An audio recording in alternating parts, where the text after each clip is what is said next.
അഹ്ലുസുന്നയുടെ ആഗോള ജാലകം Kerala Malabar Islamic class room സന്ദർശിക്കുക www.sunniOnlineClass.com. അത് പറയാനുള്ള കാരണം ഈ കിസ്സപ്പാട്ടുകാർ പലപ്പോഴും ബദർ അവതരിപ്പിക്കുമ്പോൾ പറയാറുള്ളത് ബദറിൽ നടന്ന കാര്യങ്ങളല്ല. പിന്നെന്താ, അവിടെ രക്തം തിളപ്പിക്കാൻ ആവശ്യമുള്ളതൊക്കെ പറയും. അന്ന് നിങ്ങൾ ബദർ കിസ്സപ്പാട്ടിന് പോയപ്പോ അന്നൊരിക്കല് ആ കിസ്സപ്പാട്ടിൽ നിന്ന് ഒരു വാള് വീശിയത് ഇപ്പോഴും ചെവിയിലുണ്ടാവും അല്ലെ? ആ സൗണ്ടൊക്കെ അല്ലെ, വാള് വീശുന്ന സൗണ്ടൊക്കെ ആണ് പുറപ്പെടുവിക്കല. ഞാൻ പറഞ്ഞു വരുന്നത്, ബദറിൽ നിന്ന് ബദർ തുടങ്ങുമ്പോൾ ഒരുപാട് തെറ്റിദ്ധാരണകൾക്ക് വകുപ്പുണ്ടാകും. സത്യത്തിൽ ഒരു വാക്ക് പോലും തിരിച്ചു പറയാത്ത, ഒരടി പോലും തിരിച്ചടിക്കാത്ത പൂർണമായ ആത്മസംയമനത്തിന്റെ 13 കൊല്ലം മക്കയിൽ. അതാദ്യം പറഞ്ഞിട്ട് വേണം ബദറിലേക്ക് വരാൻ. ആ മക്കയിലെ 13 കൊല്ലക്കാലം പാവപ്പെട്ടവനെ സഹിച്ച പീഡനം. അതാണ് ഇന്നലെ ഞാൻ അല്പസ്വല്പ ചിത്രങ്ങൾ നിങ്ങൾക്ക് കേൾപ്പിച്ചു. എന്നിട്ട് നമ്മൾ ബദറിലേക്ക് വരികയായിരുന്നു. ആ ബദറിൽ അല്ലാഹു നിങ്ങളെ ന്യൂനപക്ഷവും ദുർബലരുമായി സഹായിച്ചു. അല്ലാഹുവിന്റെ സഹായം മാത്രമാണ് നിങ്ങളെ അല്ലാഹു ശക്തിപ്പെടുത്തിയത്. എന്ന് പറഞ്ഞതിന് നിങ്ങളെ ദുർബലരായ സഹായിച്ചു എന്നതിന് ഏറ്റവും നല്ല ഉദാഹരണം ഇന്നലെ പറഞ്ഞുകൊണ്ടാണ് പ്രഭാഷണം അവസാനിപ്പിച്ചത്.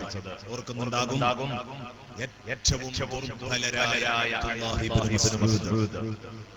വലുപ്പം കൊണ്ടില്ല, ആയുധം കൊണ്ട് പൂജ്യമാണ്, ആരോഗ്യം കൊണ്ട് പൂജ്യമാണ്, ശത്രുപക്ഷത്തെ ഏറ്റവും തലയെടുപ്പുള്ള മല്ലൻ അബൂജഹലിനെ നേരെ അതിന്റെ മുമ്പ് അൻസാരി സഹോദരന്മാരുടെ ഇടത്തിൽപ്പെട്ട 2 ചെറുപ്പക്കാരായ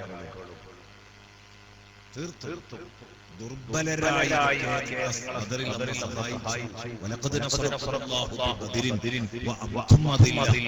എന്ന് പറഞ്ഞതിന് വ്യക്തമായ ഉദാഹരണമായിരുന്നു.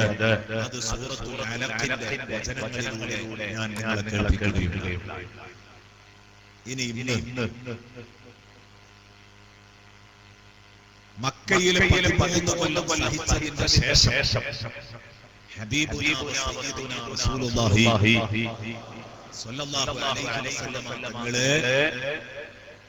മദീനയിലേക്ക് യാത്ര പോരുകയാണ്. ഹിജ്റ പോരുകയാണ്. നബി തങ്ങൾ പറഞ്ഞു, നമ്മൾ ഇങ്ങനെ പരസ്പരം തമ്മിലടിക്കേണ്ടവരല്ല, കലഹിക്കേണ്ടവരല്ല. എല്ലാം ഒരു ഉമ്മയുടെയും ഉപ്പയുടെയും മക്കളാണ്, ഒക്കെ ജ്യേഷ്ഠാനുജന്മാരാണ്. അതുകൊണ്ട് നമ്മൾ വളരെ സൗഹാർദ്ദത്തിൽ ജീവിക്കേണ്ടവരാണ്. പക്ഷെ എന്റെ ആദർശം നിങ്ങൾക്ക് ദഹിക്കുന്നില്ലെങ്കിൽ, ഞാൻ ഈ ആദർശ ദൗത്യം, ഈ ആദർശ പ്രബോധനം എന്റെ ദൗത്യമാണ്. ഇത് നിർവഹിക്കുമ്പോ നിങ്ങൾക്ക് എന്നോട് വിഷമം തോന്നുന്നുണ്ടെങ്കിൽ, ഇത് സ്വീകരിക്കാൻ നിങ്ങൾക്ക് കഴിയുന്നില്ലെങ്കിൽ, ഞാൻ ഈ ആദർശത്തിന് വളക്കൂറുള്ള മണ്ണ് തേടി പുറപ്പെട്ടുകൊള്ളാം. ഹബീബായ റസൂലുള്ളാഹി. എന്നാലും നമ്മൾ പരസ്പരം തമ്മിലടിക്കണ്ട. എന്തിനാണ് നമ്മൾ കലഹിക്കുന്നത്, രക്തം ചിന്തുന്നത് എന്തിന്? അതിന്റെ ഒന്നും ആവശ്യമില്ലല്ലോ. പ്രിയപ്പെട്ട സഹോദരങ്ങളെ, അങ്ങനെ അതാ മദീനയിലേക്ക് മുത്തുനബി സല്ലല്ലാഹു അലൈഹി വസല്ലമ തങ്ങളും തന്റെ പ്രിയപ്പെട്ട കൂട്ടുകാരും ഹിജ്റ പോയി. അതാണ് ഫആവാക്കും വഅയ്യദക്കും ബിനസ്രിഹി വറസഖക്കും മിനത്വയ്യിബാത്ത് എന്ന് ഇന്നലെ പറഞ്ഞത്. എന്നാൽ ആ മദീനയിൽ എന്നെ സ്വൈരമായി ജീവിക്കാൻ അനുവദിക്കണം. അങ്ങോട്ട് നിങ്ങളുടെ മർദ്ദന മുറകൾ നീളരുത്. പക്ഷേ എന്തു ചെയ്തു? ഈ വിവരം കെട്ട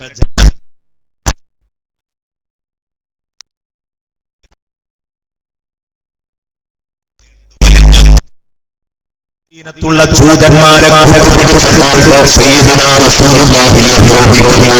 മദീനയിൽ ജീവിക്കാൻ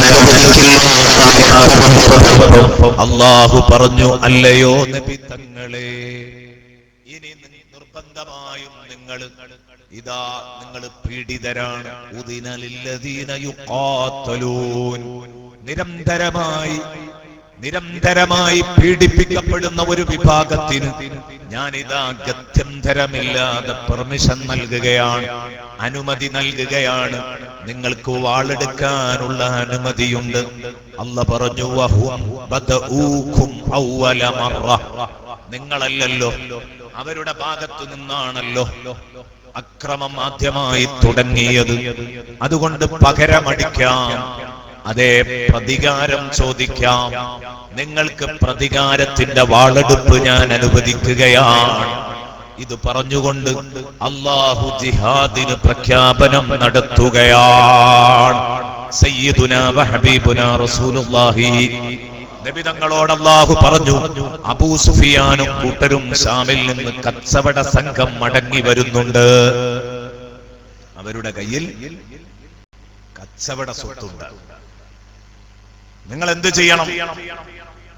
പെട്ടെന്ന് ശത്രുക്കളെ നേരിടാൻ നിങ്ങളുടെ കയ്യിൽ ഒന്നുമില്ല. നിങ്ങളുടെ കയ്യിലുള്ളതൊക്കെ ശത്രുക്കൾ മക്കയിൽ പിടിച്ചു വെച്ചിട്ട് കാലി കൈയായിട്ടാണ് നിങ്ങളെ മദീനയിലേക്ക് പറഞ്ഞയച്ചത്. അതുകൊണ്ട് അത് നിങ്ങൾക്ക് തിരിച്ചു പിടിക്കാനൊന്നും അബൂ സുഫിയാന്റെയും കൂട്ടരുടെയും കച്ചവട സംഘത്തെ പിടികൂടിയത് കൊണ്ട് ഉണ്ടാവൂല. എന്നാലും ചെറിയ ഒരു ഭാഗമെങ്കിലും, പണ്ട് നഷ്ടപ്പെട്ടതിന്റെ ചെറിയ ഒരു ഭാഗമെങ്കിലും വീണ്ടെടുപ്പ് നടത്താനായാലായി. നിങ്ങൾ അബൂ സുഫിയാന്റെ കച്ചവട സംഘത്തെ പിടിക്കാൻ പുറപ്പെടണം. പക്ഷേ കച്ചവട സംഘത്തെ തന്നെ കിട്ടുമെന്ന് പ്രതീക്ഷിച്ചുകൊണ്ട് പോകരുത്. ഒരു പക്ഷേ അവർ നിങ്ങളോട് സമരത്തിന് തയ്യാറായി കഴിഞ്ഞാൽ നിങ്ങൾക്ക് കച്ചവട സംഘത്തെ അത്ര പെട്ടെന്ന് കിട്ടിക്കൊള്ളണമെന്നില്ല. നിങ്ങൾക്ക് സമരം ചെയ്യേണ്ടി വന്നേക്കാം. നിങ്ങൾ പുറപ്പെടുന്ന വിവരം മക്കയിൽ അറിഞ്ഞു കഴിഞ്ഞാൽ മക്കയിൽ നിന്ന് സന്നാഹങ്ങളോടെ, ഒരുക്കങ്ങളോടെ ശത്രുക്കൾ പുറപ്പെട്ടു വന്നാൽ അവരോട് ഏറ്റുമുട്ടേണ്ടി വരും. അതുകൊണ്ട് അല്ലാഹു തആല വാഗ്ദത്തം ചെയ്യുന്നു. സൂറത്തുൽ അൻഫാലിലെ ഇന്ന് ഞാൻ ഓതി തുടങ്ങിയത് അവിടെ മുതലാണ്. അവിടെ മുതൽ ഇങ്ങനെ തുടങ്ങാം.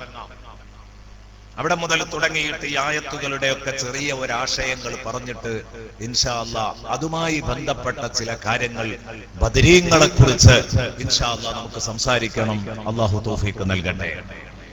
നോക്കൂ, നിങ്ങൾ അല്ലാഹ് പറയുന്നു, വഇദ് യഈദുകുമുല്ലാഹ്, മുഅ്മിനീങ്ങളെ അല്ലാഹു നിങ്ങളോട് വാഗ്ദത്തം ചെയ്യുന്ന സമയം നിങ്ങൾ ഓർക്കണം.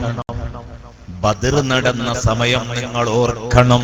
അല്ലാഹ് പറയാണ്, ഇന്നലെ പറഞ്ഞതുപോലെ തന്നെ വദ്കുറൂ എന്ന് പറഞ്ഞതുപോലെ ഓർക്കാൻ പറയുകയാണ്.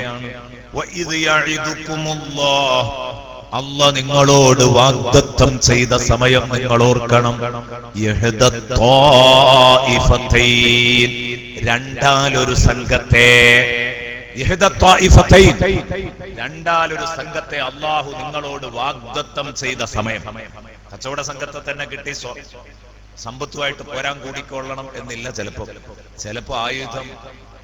സായുധരായ ടീമിനോട് ഏറ്റുമുട്ടേണ്ടി വരും. ഏതായാലും ശരി രണ്ടാലൊരു വിഭാഗം, ഒന്നുകിൽ കച്ചവട സംഘം അല്ലെങ്കിൽ യോദ്ധാക്കൾ, രണ്ടാലൊന്ന് അന്നഹാലക്കും നിങ്ങൾക്ക് ലഭിക്കും. നിങ്ങൾക്ക് രണ്ടാലൊന്ന് കിട്ടും എന്ന് അല്ലാഹു നിങ്ങളോട് വാഗ്ദത്തം ചെയ്തു. മുസ്ലിമീങ്ങളോട് പറയാണ്.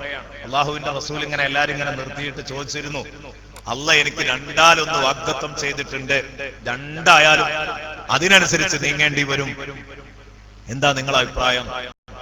അപ്പോഴാണ് സഹാബത്തിൽ പലരും പറഞ്ഞത്, നബിയെ കച്ചവട സംഘത്തെ പിടിക്കല്ലേ എളുപ്പം എന്ന് പറഞ്ഞാൽ ഏറ്റുമുട്ടുന്നത് കുറച്ച് ബുദ്ധിമുട്ടുള്ള കാര്യമാണ്. കാരണം ഇപ്പുറത്ത് ആയുധങ്ങളൊന്നുമില്ല, അംഗബലവും ആയുധബലവും ഒക്കെ കുറവാണ്. അപ്പുറത്ത് ആയുധബലം, അംഗബലം ഇതൊക്കെ പൂർണ്ണാണ്. ഈ കൗമിനോടാണ് ഏറ്റുമുട്ടാൻ പറയുന്നത്. അപ്പൊ ഇത് മനുഷ്യ സഹജമാണ്. ഇങ്ങനെ ഒരു ഉത്തരം റസൂലുള്ളാഹിനോട് പറഞ്ഞു, നബിയെ കച്ചവട സംഘാണെങ്കിൽ. റസൂലുള്ളാഹി പറഞ്ഞു, അങ്ങനെയൊന്നും പറയാൻ പറ്റില്ല. അല്ലാഹ് എന്നോട് പറഞ്ഞത് യഹ്ദത്തായിഫതൈനി അന്നഹാലക്കും എന്നാ പറഞ്ഞത്. രണ്ടാലൊന്ന് നിങ്ങൾക്ക് ലഭിക്കും. ഏതാണെങ്കിലും ധൈര്യമായി എന്റെ കൂടെ നിൽക്കണം. ആ ഉറപ്പ് തരാൻ പറ്റുന്നവർ എന്റെ മുന്നിലേക്ക് വരണം. സയ്യിദുനാ റസൂലുള്ളാഹി ഉറപ്പ് വാങ്ങുകയാണ്. കണ്ടോ, ഉറപ്പ് വാങ്ങുകയാണ്. ആ സമയത്ത് അവിടെയൊക്കെ കുറെ വിശദീകരിക്കാനുണ്ട്, അവിടെ ഉണ്ടായ സംഭവങ്ങളൊക്കെ. ഞാൻ അതല്ല പറയാൻ ഉദ്ദേശിക്കുന്നത്, കാരണം അതിലേറെ ഇതൊക്കെ എല്ലാ ബദർ ദിന അനുസ്മരണങ്ങളിലും കേൾക്കുന്നതാണ്. അതുകൊണ്ട് പ്രധാനപ്പെട്ട ചില പോയിന്റുകൾ നിങ്ങളുടെ ശ്രദ്ധയിൽപ്പെടുത്തണമെന്നുണ്ട്. അതുകൊണ്ട് വിഷയങ്ങളൊക്കെ ചുരുക്കി പറയാം. അങ്ങോട്ട് പുറപ്പെടുന്നു. അപ്പൊ ആ പോകുന്ന സമയത്ത് മോമിനീങ്ങളുടെ മനസ്സിൽ കച്ചവട സംഘത്തെ കിട്ടുകയാണെങ്കിൽ കൂടുതൽ പ്രയാസപ്പെടേണ്ടിയില്ലായിരുന്നു എന്ന ഒരു ചിന്ത ഉള്ളത് അല്ലാഹു തആല ഖുർആനിൽ പറയാണ്. വതവദ്ദൂന അന്ന ഗൈറ ദാത്തി ശൗകത്തി തകൂനു ലക്കും. നിങ്ങളുടെ ഉള്ളിലെ പൂതി, വതവദ്ദൂൻ, നിങ്ങൾ പൂതി വെച്ചിരുന്നത്, നിങ്ങൾ ആഗ്രഹിച്ചിരുന്നത് അന്ന ഗൈറ ദാത്തി ശൗക, അന്ന ഗൈറ ദാത്തി ശൗക, കൂടുതൽ കരുത്തില്ലാത്ത സംഘത്തെ എന്ന് പറഞ്ഞാൽ ആയുധവുമായി അംഗബലവുമായി പുറപ്പെട്ടിരിക്കുന്ന യോദ്ധാക്കളുമായി ഏറ്റുമുട്ടാതെ ആ കച്ചവട സംഘത്തെ നിങ്ങൾക്ക് ലഭിക്കുകയാണെങ്കിൽ, നിങ്ങൾക്ക് ലഭിക്കുകയാണെങ്കിൽ അതാണ് നല്ലത് എന്ന് നിങ്ങൾ കൊതിക്കുന്നു. പക്ഷേ നിങ്ങൾ അങ്ങനെ കൊതിക്കുന്നുവെങ്കിൽ അല്ലാഹു നിങ്ങളെ പ്രയാസപ്പെടുത്തുകയല്ല, ശത്രുക്കളെ തന്നെ മുന്നിലേക്ക് ഇട്ടുതന്നുകൊണ്ട് സമരം നടത്താൻ നിങ്ങളെ നിർബന്ധിച്ച് പ്രയാസപ്പെടുത്തുകയല്ല. പക്ഷേ നിങ്ങള് ഏത് ചെയ്യുന്നു? മെയ്യനങ്ങാതെ പെട്ടെന്ന് കാര്യം സാധിപ്പിക്കണമെന്ന് ആലോചിക്കുമ്പോ അല്ലാഹു ഉദ്ദേശിക്കുന്നത്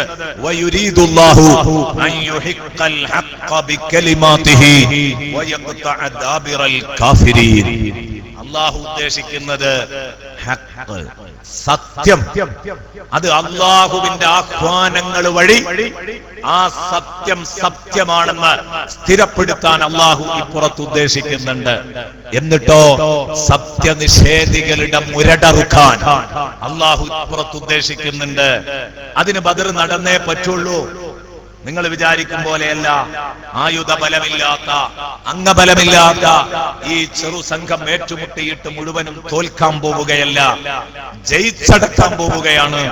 എന്നിട്ട് ഹക്ക് ഹക്കാണെന്നും ബാത്തിൽ ബാത്തിലാണെന്നും സ്ഥിരപ്പെടുത്തി കൊടുക്കണം.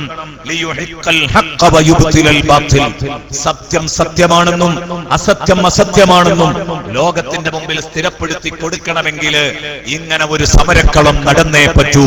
പടച്ചോൻ തീരുമാനിച്ചു. അതാണ് ബദറിന് നിമിത്തമായത്.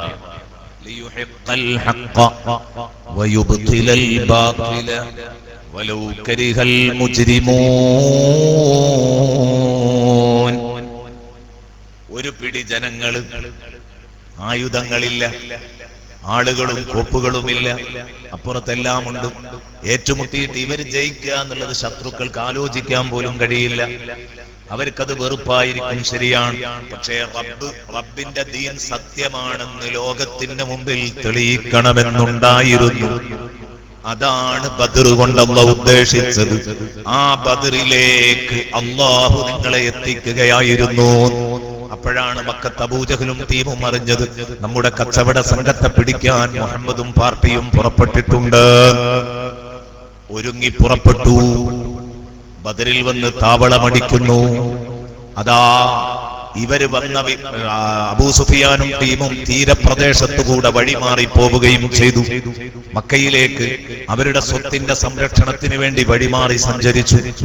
അബൂജഹലും ടീമും യുദ്ധത്തിന് വേണ്ടി എല്ലാ ഒരുക്കങ്ങളും മുഴുവൻ അറേഞ്ച്മെന്റ്സും എല്ലാം ഒരുക്കി തയ്യാറാക്കി എത്തുന്നു. ഏറ്റുമുട്ടണം. അവിടെയാണ് പലരും ഉൾവലിയുന്നത്. ചിലരൊക്കെ ഉൾവലിയുന്നു, മുനാഫിക്കീങ്ങളൊക്കെ ബേക്കോട്ട് നിൽക്കുന്നു. മുത്തുനബിയുടെ കൂടെ ധീരമായി ഉറച്ചു നിൽക്കുന്ന സ്വഹാബത്ത് മാത്രമേ ഒപ്പമുള്ളൂ. ധീരരായ സ്വഹാബത്ത്, അവരെ പറ്റിയാണ് ബദർ മൗലിദിൽ നമ്മൾ എപ്പോഴും പറയാറുള്ളത്. ഹുമുൽ ജിബാലു ബല, നമ്മളെപ്പോഴും പാടാറുണ്ട്.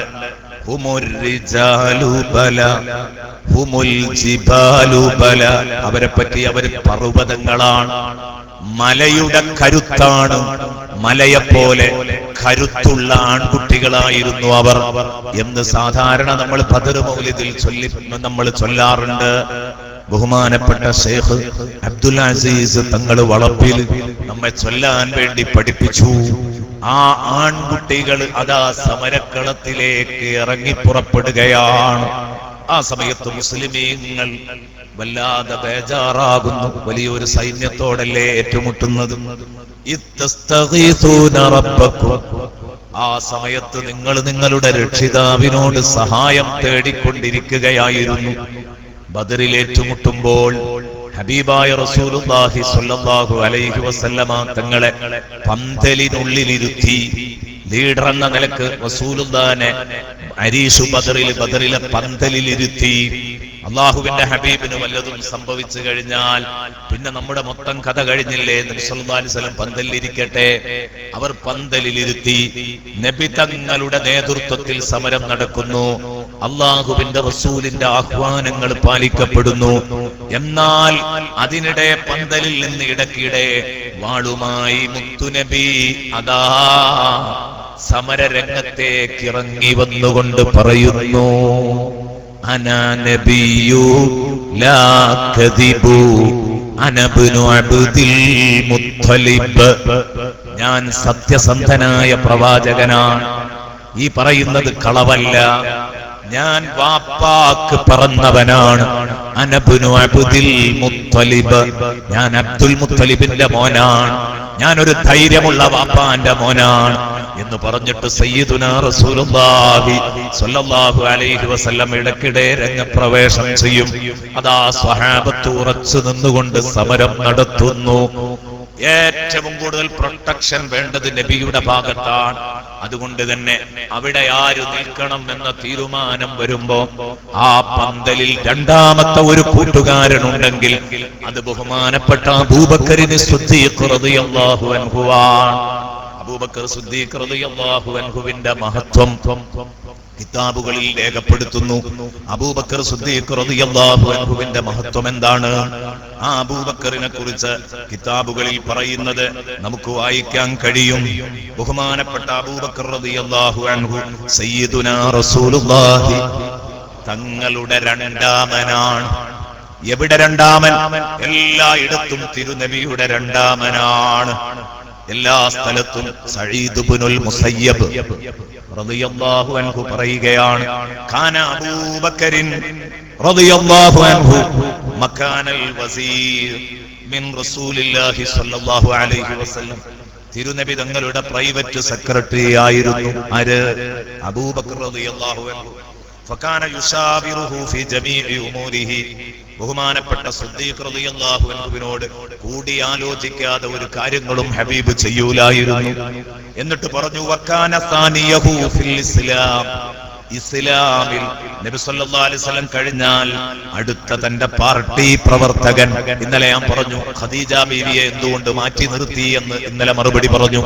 വകാന സാനിയഹു ഫിൽ ഇസ്ലാം.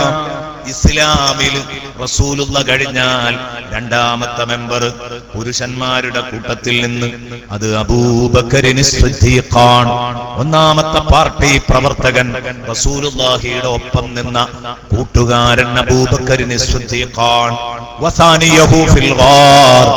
അതേ ഗാർ സൗർ ഗുഹയിൽ തിരുനബി സല്ലല്ലാഹു അലൈഹി വസല്ലമ തങ്ങൾക്ക് വേണ്ട സംരക്ഷണം ഉറപ്പാക്കി കാവലിരുന്ന നേരത്ത് തിരുനബിയുടെ കൂടെ ഒരേ ഒരാളേ ഉള്ളൂ. അത് ബഹുമാനപ്പെട്ട അബൂബക്കറിന് സിദ്ദീഖാണ്. ഗാർ സൗറിലും തന്റെ രണ്ടാമനാണ്. വസാനിയഹു ഫിൽ അരീശി യൗമ ബദർ. ബദർ ദിവസത്തില് ബദറിലെ പന്തലിൽ തിരുനബിയുടെ പന്തലിൽ ഹബീബിന്റെ രണ്ടാമനായി അബൂബക്കറിന് സിദ്ദീഖാണുള്ളത്. കഴിഞ്ഞില്ല, മരിച്ചപ്പോഴും അങ്ങനെ തന്നെയാണ്. വഫാത്തായപ്പോഴും മുത്തുനബിയുടെ തൊട്ടടുത്ത് ഖബറിലും അല്ലാഹുവിന്റെ ഹബീബിന്റെ രണ്ടാമനായി കിടക്കാൻ ഭാഗ്യം കിട്ടിയ മഹാനാണ് ബഹുമാനപ്പെട്ട അബൂബക്കറിന് സിദ്ദീഖ് റളിയല്ലാഹു അൻഹു. ബദരീങ്ങളെ പരാമർശിക്കുമ്പോൾ, ബദരീങ്ങളുടെ അസ്മാ വായിക്കുമ്പോൾ ആദ്യം പറയുന്ന പേരേതാ? സയ്യിദുനാ റസൂലുള്ളാഹി. ബദരീങ്ങളുടെ നേതാവ് മുത്തുനബിയാണ്. അത് കഴിഞ്ഞ പിന്നത്തെ ബദരീ അബൂബക്കറിന് സിദ്ദീഖ്. ബദറിന്റെ കഥ പറയുന്നതിനേക്കാൾ, ബദറിലെ ചിത്രങ്ങൾ പറയുന്നതിനേക്കാൾ എനിക്ക് തോന്നുന്നത് നിങ്ങളുടെ കൽബിൽ എന്നും മറക്കാത്ത ഓർമ്മകളായി നിൽക്കുക ബദരീങ്ങളെ പരാമർശിച്ചു പോകുന്നതായിരിക്കും. ബദരീങ്ങളുടെ കഥ പറയാൻ എത്ര കൊല്ലം നമ്മൾ ചെലവാക്കിയാലും മതിയാകൂല. ഇബ്നു ഹജറിൽ അസ്ഖലാനി റളിയല്ലാഹു അൻഹു ബദരീങ്ങളുടെ ഓരോരുത്തരുടെ ചരിത്രങ്ങൾ വിവരിക്കുന്നുണ്ട്. അത് പറയാൻ നിന്നാൽ എങ്ങനെ തീരും? നമ്മൾ ബറക്കത്തിന് 4 ഖലീഫമാരിൽ പ്രധാനപ്പെട്ട പോയിന്റുകൾ മാത്രം പറഞ്ഞാൽ തന്നെ ബദരീങ്ങളുടെ ലോകം എന്താണെന്ന് നമുക്ക് ബോധ്യപ്പെടും. ബദരീങ്ങളുടെ ലോകം ബഹുമാനപ്പെട്ട അബൂബക്കറിന് സിദ്ദീഖ് റളിയല്ലാഹു അൻഹു അന്ന് റസൂലുള്ളാഹി സ്വല്ലല്ലാഹു അലൈഹി വസല്ലമ തങ്ങളുടെ കൂടെ തന്റെ സഹായിയും രണ്ടാമനുമായി ബദർ യുദ്ധ ദിവസത്തിൽ, ബദർ സമരക്കളത്തിൽ ആ പന്തലിൽ ഉണ്ടായിരുന്നത് അബൂബക്കർ സിദ്ദീഖാണ്. ഇനി നാളെ ഖിയാമത്ത് നാളില് ഹബീബിന്റെ കൂട്ടുകാരനായി ഹൗദുൽ കൗസറിന്റെ അടുത്ത്, തിരുനബിയുടെ തൊട്ടടുത്ത് ഹൗദിന്റെ വലത്തെ കോണില് നിലയുറപ്പിക്കുന്നത് അബൂബക്കറിന് സിദ്ദീഖ് റളിയല്ലാഹു അൻഹു ആണ്. ഇമാം തുർമുദി റളിയല്ലാഹു അൻഹു റിപ്പോർട്ട് ചെയ്യുന്ന ഹദീസാണിത്. സയ്യിദുനാ റസൂലുള്ളാഹി സ്വല്ലല്ലാഹു അലൈഹി വസല്ലമ തങ്ങളോടൊപ്പം എപ്പോഴും രണ്ടാമനായി നിലയുറപ്പിച്ചയാളാണ് ഈ അബൂബക്കറിന് സിദ്ദീഖ് റളിയല്ലാഹു അൻഹു എന്ന ബദരി. ഈ ബദരീനെ പരിചയപ്പെടുമ്പോൾ പ്രിയപ്പെട്ട സുഹൃത്തുക്കളെ, അവിടുത്തെ ഗുണങ്ങൾ നമ്മുടെ ജീവിതത്തിൽ പകർത്താൻ പറ്റുന്ന എന്തെങ്കിലും ഒരു ഗുണം അതേതാണ്? സിദ്ദീഖിൽ ആറ്റി കുറുക്കിയെടുത്താൽ സിദ്ദീഖിൽ നിന്ന് നമുക്ക് വായിച്ചെടുക്കാൻ പറ്റുന്ന ഗുണം എന്താണെന്നറിയോ? സിദ്ദീഖിന് തെളിഞ്ഞ സ്നേഹമുണ്ടായിരുന്നു. സിദ്ദീഖ് നഹീതോ സ്വദാഖത്ത് നഹീ. ബഹുമാനപ്പെട്ട സിദ്ദീഖുൽ അക്ബർ റളിയല്ലാഹു അൻഹു എന്ന മനുഷ്യനില്ലായിരുന്നുവെങ്കിൽ ലോകത്ത് തെളിഞ്ഞ ഫ്രണ്ട്ഷിപ്പ് പറയാൻ, കളങ്കമില്ലാത്ത സ്നേഹബന്ധത്തിന്റെ ഉദാഹരണങ്ങൾ പറയാൻ, അതിന്റെ ചിത്രങ്ങൾ അവതരിപ്പിക്കാൻ ലോകത്ത് പിന്നെ ഒരു മനുഷ്യനുമില്ല. സിദ്ദീഖില്ലെങ്കിൽ തെളിഞ്ഞ കൂട്ടുബന്ധമില്ല, തെളിഞ്ഞ ചങ്ങാത്തം, തെളിഞ്ഞ സൗഹൃദം. അത് പറയാനും അവകാശപ്പെടാനും പറ്റുന്നുണ്ടെങ്കിൽ അത് സിദ്ദീഖിന് മാത്രമാണ്. സിദ്ദീഖ് എന്ന ബദരിയിൽ നിന്ന് നമ്മൾ കൈമുതലാക്കേണ്ട ഗുണമിതാണ്. മുത്തുനബിയെ സ്നേഹിക്കാൻ പഠിക്കണം. ഈ സദസ്സിന് മുമ്പിൽ അതായിരിക്കും ഇങ്ങനെ 1-2 ഗുണങ്ങൾ പരിചയപ്പെട്ട് അത് ജീവിതത്തിൽ പകർത്താൻ പറയലായിരിക്കും ഉപകാരമെന്ന് തോന്നുന്നു. ഏതു വഴിക്കായി ഇത് കൊണ്ടുപോകേണ്ടതെന്നറിയില്ല. പരന്നു കിടക്കുകയാണ് ഈ ചർച്ച. ബഹുമാനപ്പെട്ട സയ്യിദുനാ അബൂബക്കറിന് സിദ്ദീഖ്, അവിടുത്തെ സ്നേഹം, ആ സ്നേഹം നിലനിർത്തുകയാണ്. റസൂലുള്ളാഹിനോട് ബദരീങ്ങളോട് ഒക്കെ ഉള്ള സ്നേഹം നിലനിർത്തുകയാണ്. എല്ലാ തിങ്കളാഴ്ച രാവും ഇവിടെ നടക്കുന്ന ബദർ മൗലിദിലൂടെ, ഞാൻ ഇന്നലെ പ്രസംഗം കഴിഞ്ഞ ഉടനെ പോകേണ്ടതാണ്, പക്ഷെ ഈ സദസ്സിന്റെ ഭംഗിയും ഈ സദസ്സിന്റെ സന്തോഷവും കണ്ട് അവസാനം പോകാമെന്ന് തീരുമാനിച്ചായിരുന്നത്. എനിക്ക് കാണാൻ കഴിഞ്ഞ വലിയൊരു കാഴ്ച, തങ്ങൾ എന്ത് സംഭാവന ചോദിക്കുമ്പോഴും മതി എന്ന് പറയുമ്പോഴാണ് നിങ്ങൾ നിർത്തുന്നത്. അതൊരു വല്ലാത്ത അത്ഭുതമാണ്. കിണാശ്ശേരി എന്നോട് എന്റെ ചെവിയിൽ പറഞ്ഞു, ഉസ്താദേ ഇത് എന്നും ഇങ്ങനെ തന്നെയാണ്, ഒരു വാർഷിക ചടങ്ങിൽ മാത്രമല്ല എന്നായാലും തങ്ങൾ ഇത്രയാള് 4444 തരണമെന്ന് പറഞ്ഞാൽ അതായിട്ട് പിന്നെയും ആളുകൾ പറയുമ്പോ മതി എന്ന് പറയാറാണ് പതിവ്. അള്ളാഹു നിങ്ങൾക്ക് ബറക്കത്ത് ചെയ്യട്ടെ. ബദരീങ്ങളെ സ്നേഹിച്ചതുകൊണ്ട് അള്ളാഹു നമുക്കെല്ലാവർക്കും സ്വർഗം നൽകട്ടെ. കാരണം ബദരീങ്ങൾ എന്ന് പറഞ്ഞാൽ നമ്മളെ സംബന്ധിച്ചിടത്തോളം അത് ജീവിതത്തിലെ വലിയ ഒരു ആവേശമാണ്. ബദരീങ്ങൾ സംശയിക്കണ്ട. ആ ബദരീങ്ങൾ ഇല്ലെങ്കിൽ ഇന്ന് ഇതുപോലെ ഇവിടെ പള്ളി കെട്ടാൻ പറ്റുമോ? ആ ബദരീങ്ങൾ അന്ന് ഇസ്ലാമിനെ ഇവിടെ അടിയുറപ്പിച്ച് നിർത്തിയിട്ടില്ലായിരുന്നുവെങ്കിൽ നമുക്ക് ഇന്ന് സ്വൈരമായി ഇബാദത്ത് ചെയ്യാൻ സാധിക്കുമായിരുന്നോ? ഈ മതം നമ്മളിലേക്ക് എത്തുമായിരുന്നോ? അതുകൊണ്ടാണ് അല്ലാഹു തആല പറഞ്ഞത്, ഇന്നലെ ഞാൻ ഉണർത്തി എന്റെ പ്രിയപ്പെട്ട സുഹൃത്തുക്കളെ, ഇന്നലെ ഞാൻ നിങ്ങളെ ഉണർത്തി ബദർ മൗലിദിലെ ഒരു വരി, ഫസുബ്ഹാനൽ ഇലാഹി വഖദ് ബറാഹും വഔലാഹും ദുറൽ മജ്ദി സമീ മുറാദി.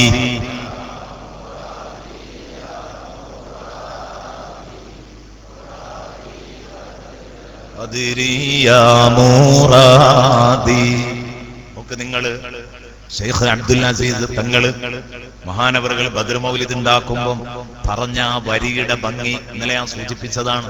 ഇന്നിപ്പോ തങ്ങള് ഇന്നലെ നമ്മൾ പാസ് ചെയ്തു പോയ ചില കാര്യങ്ങൾ അത് ചെറിയ രൂപത്തിൽ ആവർത്തിച്ചാലും ഇന്നിപ്പോ ഇങ്ങനെ കൈപൊക്കാൻ പറഞ്ഞപ്പോ അധികവും ഇന്നലെ വരാത്തോലാണ്. അപ്പൊ അതുകൊണ്ട് പറയുകയാണെങ്കിൽ മറ്റുള്ളവർക്ക് വിഷമാവും വന്നോൽക്ക്. എന്നാലോ ഇത്തരം ആളുകൾക്ക് പുതുമുഖങ്ങളെ സംബന്ധിച്ചിടത്തോളം അത് വലിയൊരു സംഭവമായിരിക്കും. എന്താണ് ബഹുമാനപ്പെട്ടവരാ പറഞ്ഞത്? ബദരീങ്ങളെ പടച്ച റബ്ബ് പരിശുദ്ധനാണ്.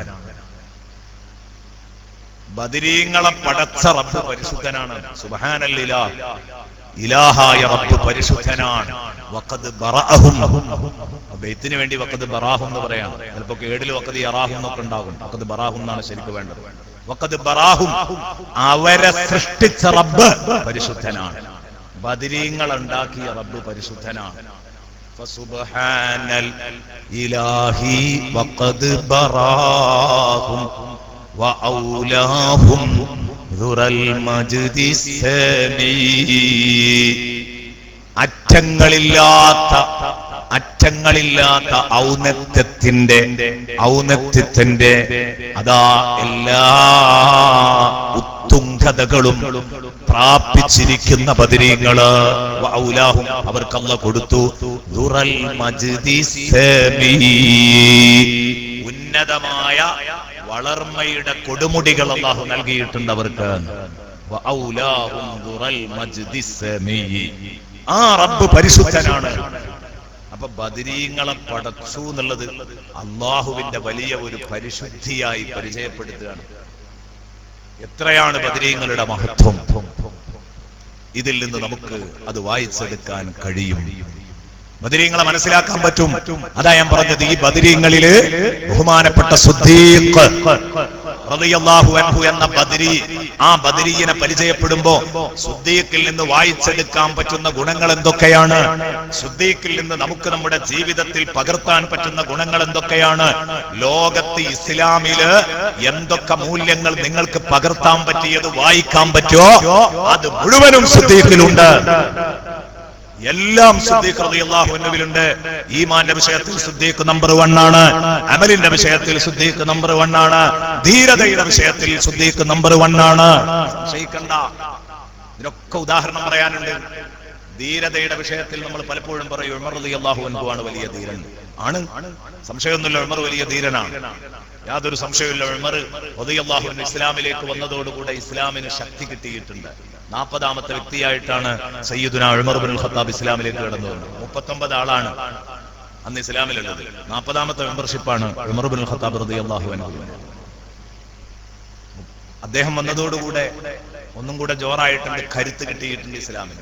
പക്ഷേ ആ ഉമർ റളിയല്ലാഹു അൻഹുവിനെ പോലും വെല്ലുന്ന, ഉമർ റളിയല്ലാഹു അൻഹുവിനെ പോലും വെല്ലുന്ന കരുത്തും ധീരതയുമാണ് ബഹുമാനപ്പെട്ട സയ്യിദുനാ അബൂബക്കറിന് സിദ്ദീഖ് റളിയല്ലാഹു അൻഹു എന്ന മഹാന് അല്ലാഹു കൊടുത്തിരിക്കുന്നത്.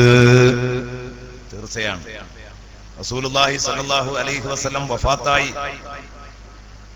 അല്ലാഹുവിന്റെ റസൂൽ സ്വല്ലല്ലാഹു അലൈഹി വസല്ലമ തങ്ങൾ വഫാത്തായപ്പോൾ മുനാഫിക്കീങ്ങൾ ഞങ്ങൾ ഇനി സക്കാത്ത് കൊടുക്കൂല എന്ന് പറഞ്ഞു. എല്ലാവർക്കും അറിയാവുന്ന സംഭവമാണ്. സക്കാത്ത് ഞങ്ങൾ കൊടുക്കൂല, കാരണം റസൂലുള്ളാഹിനോടാണ് അല്ലാഹു സക്കാത്ത് വാങ്ങാൻ പറഞ്ഞത്. ഖുദ് മിൻ അംവാലിഹിം സദഖത്തൻ തുതഖിറുഹും, നബി തങ്ങളോടാണ് സക്കാത്ത് വാങ്ങാൻ പറഞ്ഞത്. നബി പോയി, അതുകൊണ്ട് സക്കാത്ത് കൊടുക്കില്ല. അപ്പൊ നബി തങ്ങളുടെ ഖലീഫയാണ് ഞാനെങ്കിൽ തീർച്ചയായിട്ടും ഞാൻ ആ സക്കാത്ത് വാങ്ങിയിരിക്കും എന്ന് ബഹുമാനപ്പെട്ട അബൂബക്കറിന് സിദ്ദീഖ് റളിയല്ലാഹു അൻഹു ഉറച്ച നിലപാടാണ്. ഒരു നിലക്കും എന്റെ പ്രിയപ്പെട്ട സുഹൃത്തുക്കളെ തോറ്റുകൊടുക്കാൻ തയ്യാറല്ല. അപ്പോഴാണ് സിദ്ദീഖ് റളിയല്ലാഹു അൻഹു ജനങ്ങൾക്കിടയിൽ ഇത് വലിയ ഒരു പ്രതിസന്ധിയായി മാറുമെന്ന് കണ്ടപ്പോ ഉമർ റളിയല്ലാഹു അൻഹു ചെന്നിട്ട് ഇടപെട്ടു. പിന്നെ നിങ്ങൾ അങ്ങനെ വാശി പിടിക്കരുത്,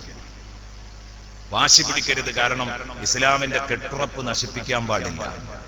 ഇസ്ലാമിന്റെ കെട്ടുറപ്പ് നശിപ്പിക്കാൻ പാടില്ല. അതുകൊണ്ട് നിങ്ങൾ ഒന്ന് അയഞ്ഞു കൊടുക്കാൻ തയ്യാറാവണം. പിന്നെ നമുക്ക് പതുക്കെ വാങ്ങാം, സക്കാത്തൊക്കെ വാങ്ങാം. ഇപ്പം ഈ പ്രക്ഷോഭകാരികളുടെ മുമ്പിൽ നിങ്ങൾ ഇതുപോലെ നിന്നു കഴിഞ്ഞാൽ മുസ്ലിമീങ്ങൾ തമ്മിൽ ഏറ്റുമുട്ടും. അത് ശത്രുക്കൾക്ക് കണ്ടു ചിരിക്കാൻ അവസരാവും. ഇസ്ലാമിന്റെ ഭദ്രത നഷ്ടപ്പെടും ഭരണരംഗത്തെ എന്നൊക്കെ ഉമർ റളിയല്ലാഹു അൻഹു പറഞ്ഞപ്പോ ഉമർ റളിയല്ലാഹു അൻഹുവിനോട് ബഹുമാനപ്പെട്ട സിദ്ദീഖ് റളിയല്ലാഹു അൻഹു ചോദിച്ച ഒരു ചോദ്യമുണ്ട്.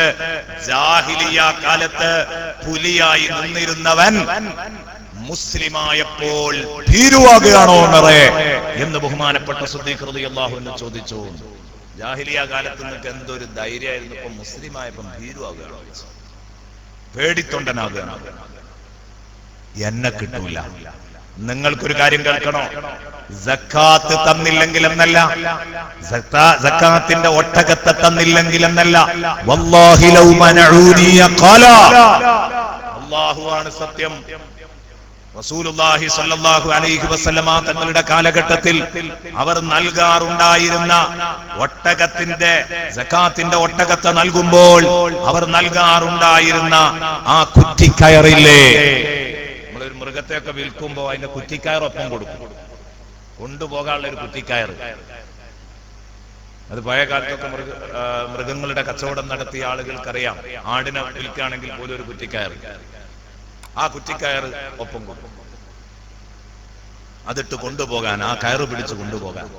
അപ്പൊ എന്നതുപോലെ ഒട്ടകത്തിന്റെ ഈ സക്കാത്തിന്റെ ഒട്ടകങ്ങള് നൽകുന്ന സമയത്ത് ഇങ്ങനെ ഒരു കുറ്റിക്കയർ നൽകുന്ന ഒരു സമ്പ്രദായം ഉണ്ടായിരുന്നു.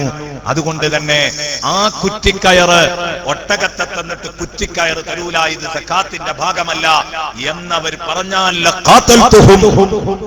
അത് തരുന്നത് വരെ ഞാൻ അവരോട് പോരാടുമെന്ന് ബഹുമാനപ്പെട്ട അബൂബക്കറിനെ സിദ്ദീഖ്. ഇത്രയും വലിയ ധീരനാണ് അബൂബക്കർ സിദ്ദീഖ്. അതുകൊണ്ട് നിങ്ങൾ ഏത് ഗുണമെടുത്ത് പരിശോധിച്ചാലും അബൂബക്കർ അതിൽ നമ്പർ 1 ആണ്. അതുകൊണ്ട് തന്നെയാണ് മുസ്ലിം ലോകത്തിന്റെ ഇജ്മാ ആണ്, അള്ളാഹുവിന്റെ ഹബീബ് കഴിഞ്ഞാൽ പിന്നെ ലോകത്ത് ഏറ്റവും വലിയ മഹാൻ അബൂബക്കറിനെ സിദ്ദീഖാണ്. ഇതിൽ തർക്കല്ല. ഇതിന് മുസ്ലിം ലോകത്തിന് അഭിപ്രായ വ്യത്യാസമല്ല, മുസ്ലിം ലോകത്തിന്റെ ഇജ്മാ ആണ് ഈ കാര്യം. ബഹുമാനപ്പെട്ട സയ്യിദുനാ റസൂലുള്ളാഹി തങ്ങൾ പറഞ്ഞു, ഒരിക്കൽ എനിക്കൊരു സ്വപ്നം കാണിക്കപ്പെട്ടു. എന്തായിരുന്നു ആ സ്വപ്നം? ഒരു വലിയ തുലാസ്. തങ്ങൾ സ്വപ്നത്തിൽ ഇങ്ങനെ കാണാം, വലിയ ഒരു തുലാസ്. ആ തുലാസിലെ ഒരു തട്ടിൽ എന്നോട് കയറിയിരിക്കാൻ റബ്ബ് പറഞ്ഞു. ഞാനൊരു തട്ടിൽ കയറിയിരുന്നു. അങ്ങേ തട്ടില് അബൂബക്കർ അടക്കമുള്ള ഖിയാമത്ത് നാൾ വരെ വരാൻ പോകുന്ന മുഴുവൻ ഉമ്മത്തിനെയും ഇരുത്തി. എന്നിട്ട് തുലാസ് ഇങ്ങനെ പിടിച്ചപ്പോ അതിന്റെ ബാലൻസ് പിടിച്ചപ്പം ഫറജഹത്ത് കിഫതി സയ്യിദുനാ റസൂലുള്ളാഹി നബി തങ്ങൾ പറയാം, ഞാൻ ഒറ്റയ്ക്കിരിക്കുന്ന തട്ട് കനം തൂങ്ങി എന്ന് പറഞ്ഞാൽ ഈ ഉമ്മത്തിന് മൊത്തം വെച്ച് തൂക്കിയാൽ അവരെക്കാളേറെ വെയിറ്റുണ്ട് ഈമാനിലും കരുത്തിലും സയ്യിദുനാ റസൂലുള്ളാഹിക്ക്. ഇത് കാണിക്കാൻ വേണ്ടിയാണ്. പിന്നെ അള്ളാഹു എന്നോട് പറഞ്ഞു, തങ്ങളങ്ങ് മാറിയിരിക്കണം. ഞാൻ മാറി. അള്ളാഹുവിന്റെ ഹബീബ് പറയാണ്, സ്വഹാബത്തിനോട് ഇങ്ങനെ വിവരിച്ചു കൊടുക്കാൻ. ഞാൻ മാറിയിട്ട് സിദ്ദീഖ് റളിയല്ലാഹു അൻഹുവിനോട് ആ തട്ടിൽ നിന്ന് എഴുന്നേൽക്കാൻ പറഞ്ഞു. എന്നിട്ട് സിദ്ദീഖിനോട് ഞാനിരുന്ന തട്ടിൽ ഇരിക്കാൻ പറഞ്ഞു. സിദ്ദീഖിനെ അവിടെ ഇരുത്താൻ പറഞ്ഞു. എന്നിട്ട് ഉമർ അടക്കം മറ്റുള്ളടത്ത് പിടിച്ചപ്പം ഫറജഹത്ത് കിഫതുഹു, ഉമറിന്റെ തട്ട് കനം തൂങ്ങി. അല്ല, സിദ്ദീഖ് റളിയല്ലാഹു അൻഹുവിന്റെ തട്ട് കനം തൂങ്ങുകയാണ്. സയ്യിദുനാ സിദ്ദീഖ് റളിയല്ലാഹു അൻഹുവിന്റെ തട്ട് കനം തൂങ്ങുകയാണ്. ഇതിൽ നിന്ന് ആളുടെ ദറജ മനസ്സിലാക്കാൻ പറ്റും. അത് കഴിഞ്ഞിട്ട് ഉമർ റളിയല്ലാഹു അൻഹുവിനെ എടുത്തു. സിദ്ദീഖ് റളിയല്ലാഹു അൻഹുവിനെ മാറ്റി നിർത്താൻ പറഞ്ഞു. ഞാനും സിദ്ദീഖും മാറി നിന്നു. ഉമർ റളിയല്ലാഹു അൻഹുവിനെ തട്ടിൽ വെച്ച് തൂക്കുന്നു. ഇപ്പുറത്തെല്ലാവരും ഉസ്മാൻ ഇബ്നു അഫ്ഫാൻ അടക്കമുള്ളവർ ഇപ്പുറത്ത്. ബാലൻസ് നോക്കുമ്പോൾ ഫറജഹത്ത് ഖിഫതുഹു, ഉമറുൽ ഫാറൂഖിന്റെ തട്ട് ഭാരം കൂടിപ്പോയി. അതാണ് കനം തൂങ്ങിയത്. മൂന്നാമത് ഉസ്മാൻ ഇബ്നു അഫ്ഫാൻ, നാലാമത് അലി ഇബ്നു അബി താലിബ്. എന്നിട്ട് റസൂലുള്ളാഹി പറയാണ്, ഫൗരീതു റജുലൻ. ഇങ്ങനെ ഖിയാമത്ത് നാൾ വരെ വരാൻ പോകുന്ന എല്ലാവരുടെയും തർത്തീബ് വഴിക്കുവഴി അവരുടെ ഓർഡർ എനിക്ക് അല്ലാഹു കാണിച്ചു തന്നു. എല്ലാവരുടെ ഈമാന്റെ കരുത്ത് അല്ലാഹു കാണിച്ചു തന്നു. അല്ലെ, നമ്മളെയൊക്കെ എവിടെയാണാവോ തൂക്കിയത്? അല്ലെ, എത്രാമത്തെ ദർജയിലാണാവോ? അല്ലാഹു നമ്മളെയൊക്കെ സലാമത്താക്കി തരട്ടെ. അല്ലാഹുവിന്റെ റസൂൽ പറയാണ്, എല്ലാവരെയും എനിക്ക് ആ രാത്രിയിൽ കാണിക്കപ്പെട്ടിട്ടുണ്ട്. സയ്യിദുനാ റസൂലുള്ളാഹി സ്വല്ലല്ലാഹു അലൈഹി വസല്ലം. ഞാൻ പറഞ്ഞു വന്നത് സിദ്ദീഖ് റളിയല്ലാഹു അൻഹുവിന്റെ മഹത്വം ഇതിൽ നിന്ന് നമുക്ക് മനസ്സിലാക്കാം. എന്നാൽ സിദ്ദീഖിൽ നിന്ന് പകർത്തിയെടുക്കാൻ പറ്റുന്ന ഒരൊറ്റ ഗുണം ചുരുക്കി പറഞ്ഞാൽ അത് സ്വദാഖത്താണ്, ഫ്രണ്ട്ഷിപ്പാണ്, ചങ്ങാത്തമാണ്, സൗഹൃദമാണ്. നബി തങ്ങളെ അങ്ങേറ്റം ഖൽബ് പറിച്ചു കൊടുത്ത് സ്നേഹിച്ചു എന്നതാണ്. ഒരൊറ്റ ഉദാഹരണം കേൾക്കുക. അബൂബക്കറിന് സിദ്ദീഖ് റളിയല്ലാഹു അൻഹു മുസ്ലിമാകാനുള്ള കാരണം എന്താണ്? അറിയുന്ന ഞാൻ മനസ്സിലാക്കുന്നത് കുറെ ആളുകൾക്കൊക്കെ അറിയും, അറിയാത്തവരും ഉണ്ടാവും. അറിയാത്തവർക്ക് പുതുതായി കേൾക്കാം, അറിയുന്നവരൊന്ന് കേൾക്കുക. നമുക്ക് നമ്മുടെ ഈമാൻ വർദ്ധിക്കും. സിദ്ദീഖ് റളിയല്ലാഹു അൻഹു മുസ്ലിമാകാനുണ്ടായ കാരണം, ഷാമിൽ കച്ചവടത്തിനായി പോയി സിദ്ദീഖ് റളിയല്ലാഹു അൻഹു. അന്ന് മുസ്ലിം അല്ല. ഹബീബായ റസൂലുള്ളാഹി രംഗപ്രവേശം ചെയ്തു, ദഅവത്ത് തുടങ്ങിയിട്ടേ ഉള്ളൂ. ഷാമിൽ കച്ചവടത്തിന് പോയപ്പം സിദ്ദീഖ് റളിയല്ലാഹു അൻഹു ഒരു സ്വപ്നം കണ്ടു. ഒരു സ്വപ്നം സിദ്ദീഖ് റളിയല്ലാഹു അൻഹു കണ്ടു. ആ സ്വപ്നം സിദ്ദീഖ് റളിയല്ലാഹു അൻഹു പോയിട്ട് ബഹീറ എന്ന് പറയുന്ന പുരോഹിതന് വിശദീകരിച്ചു കൊടുത്തു. ക്രിസ്തീയ പുരോഹിതന് വിശദീകരിച്ചു കൊടുത്തു. ഞാനങ്ങനെ ഒരു സ്വപ്നം കണ്ടു. നിങ്ങൾക്ക് സ്വപ്ന വ്യാഖ്യാനം അറിയാം, ഇതിന്റെ വ്യാഖ്യാനം എന്താണെന്ന് എനിക്കൊന്ന് പറഞ്ഞു തരുമെന്ന് ചോദിച്ചു. അപ്പൊ ഈ ബഹീറ എന്ന പുരോഹിതൻ സിദ്ദീഖ് റളിയല്ലാഹു അൻഹുവിനോട് ചോദിക്കുകയാണ്, മിൻ ഐന അൻത, നിങ്ങൾ എവിടെ നിന്നാണ്? ആദ്യം അത് പറയണം. സ്വപ്ന വ്യാഖ്യാനം പറയണമെങ്കിൽ ഇതിന് നല്ലൊരു വ്യാഖ്യാനം എന്റെ മനസ്സിലുണ്ട്, നല്ലൊരു വ്യാഖ്യാനം നിങ്ങളോട് പറയാൻ എന്റെ മനസ്സിലുണ്ട്. പക്ഷെ ഇതിന് വ്യാഖ്യാനം പറഞ്ഞു തരണമെങ്കിൽ നിങ്ങൾ ഏത് നാട്ടുകാരനാണ് എന്ന് എനിക്കറിയണം. ബഹുമാനപ്പെട്ട സിദ്ദീഖ് റളിയല്ലാഹു അൻഹു പറഞ്ഞു, അന മിൻ മക്ക, ഞാൻ മക്ക മുക്കറമയിൽ നിന്നാണ് വന്നത്. ശരി, മിൻ അയ്യിഹ, മക്കത്തുനിന്ന് പറഞ്ഞാൽ പോരാ, മക്കത്ത് ഏത് ഗോത്രത്തിൽപ്പെട്ടയാളാണ് ഇവിടെ പറയാം. മിൻ അയ്യിഹ, മക്കയില് ഏത് കുടുംബത്തിൽപ്പെട്ടയാളാണ്? ഖാല മിൻ ഖുറൈശ്, ഞാൻ ഖുറൈശി കുടുംബത്തിൽപ്പെട്ടയാളാണ്. ശരി, ഫഅയ്യു ശൈഇൻ അൻത, മക്കക്കാരനാണ് എന്ന് പറഞ്ഞു, ഖുറൈശി കുടുംബമാണെന്ന് പറഞ്ഞു. ഫഅയ്യു ശൈഇൻ അൻത, നിങ്ങളുടെ ഏർപ്പാട് എന്താണ്? അയ്യു ശൈഇൻ അൻത, നിങ്ങളുടെ ഏർപ്പാട് എന്താ? നിങ്ങൾക്ക് ജോലി എന്ന് വെച്ചു. ഖാല അന താജിർ, ഞാനൊരു കച്ചവടക്കാരനാണ്, അങ്ങനെ കച്ചവടാവശ്യാർത്ഥം ഷാമിൽ വന്നതാണ്. ശരി, ഉടനെ തന്നെ ബഹീറ എന്ന് പറയുന്ന പുരോഹിതൻ അന്ന് സിദ്ദീഖ് റളിയല്ലാഹു അൻഹുവിനോട് പറഞ്ഞു, സദ്ദഖല്ലാഹു റുയാക, എന്നാൽ നിന്റെ സ്വപ്നം അല്ലാഹു സാക്ഷാത്കരിച്ചു തരട്ടെ. ബഹീറ പ്രാർത്ഥിച്ച് അനുമോദിച്ചു കൊടുക്കുകയാണ്, അല്ലാഹ് നിന്റെ സ്വപ്നം സാക്ഷാത്കരിക്കട്ടെ. ഫഇന്നഹു യുബഅതു നബിയ്യും മിൻ ഖൗമിക, ഈ സ്വപ്നത്തിന്റെ വ്യാഖ്യാനം, നിന്റെ നാട്ടിന്ന് നിന്റെ നാട്ടുകാരനായ ഒരു പ്രവാചകൻ അടുത്ത് രംഗപ്രവേശം ചെയ്യും. അപ്പൊ അല്ലാഹുവിന്റെ റസൂൽ വരുന്നതിന് മുമ്പാണ് ഈ സ്വപ്നം കാണുന്നത്. റസൂലുള്ള നബി ആകുന്നതിന് മുമ്പാ കാണുന്നത്.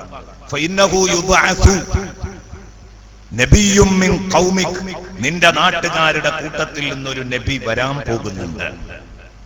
മുഹമ്മദ് എന്നാണ് ആ വ്യക്തിയുടെ പേര്.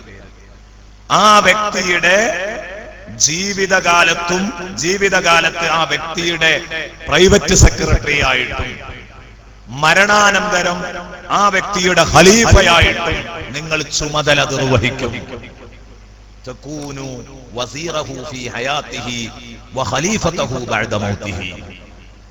ബഹുമാനപ്പെട്ട സിദ്ദീഖ് റളിയല്ലാഹു അൻഹു, സിദ്ദീഖ് അത് പരമരഹസ്യമായിട്ട് അവിടെ സൂക്ഷിച്ചു. ഇതാരോടും പറഞ്ഞില്ല സിദ്ദീഖ്, ഒറ്റ കുട്ടിയോടും. ഹത്താ ബുഇസ സ്വല്ലല്ലാഹു അലൈഹി വസല്ലം, നബി തങ്ങൾ നബിയായി നിയോഗിക്കപ്പെടുന്നത് വരെ. നബി സല്ലല്ലാഹു അലൈഹി വസല്ലം എനിക്ക് നുബുവത്ത് കിട്ടിയിട്ടുണ്ട് എന്ന് പറഞ്ഞ് രംഗപ്രവേശം ചെയ്യുമ്പോ ബഹുമാനപ്പെട്ട അബൂബക്കർ സിദ്ദീഖ് വന്നിട്ട് നബിയോട് ഒറ്റ ചോദ്യം, മദ്ദലീലു അലാ ദഅവാക യാ മുഹമ്മദ്, മുഹമ്മദേ നീ നബിയാണെന്ന വാദത്തിന് നിനക്ക് പറയാനുള്ള തെളിവെന്താണ്? ഹബീബ് പറയുന്ന മറുപടി കേട്ടോ, നിങ്ങൾ നബിയാണെന്ന് വാദിക്കുന്നുണ്ടല്ലോ, മുഹമ്മദേ നിങ്ങൾ നബിയാണെന്ന് വാദിക്കുന്നതിന് നിങ്ങൾക്ക് സമർപ്പിക്കാനുള്ള തെളിവെന്താന്ന് ചോദിച്ചപ്പോ അള്ളാന്റെ റസൂല് പറഞ്ഞു, ഇത് ബഹുമാനപ്പെട്ട സിദ്ദീഖ് റളിയല്ലാഹു അൻഹു ഒരൊറ്റ കുട്ടിയോടും പറഞ്ഞിട്ടില്ല. അസറഹ, സിദ്ദീഖ് പരമരഹസ്യമായി മനസ്സിൽ ഒളിപ്പിച്ചു വെച്ച കാര്യമാണ്.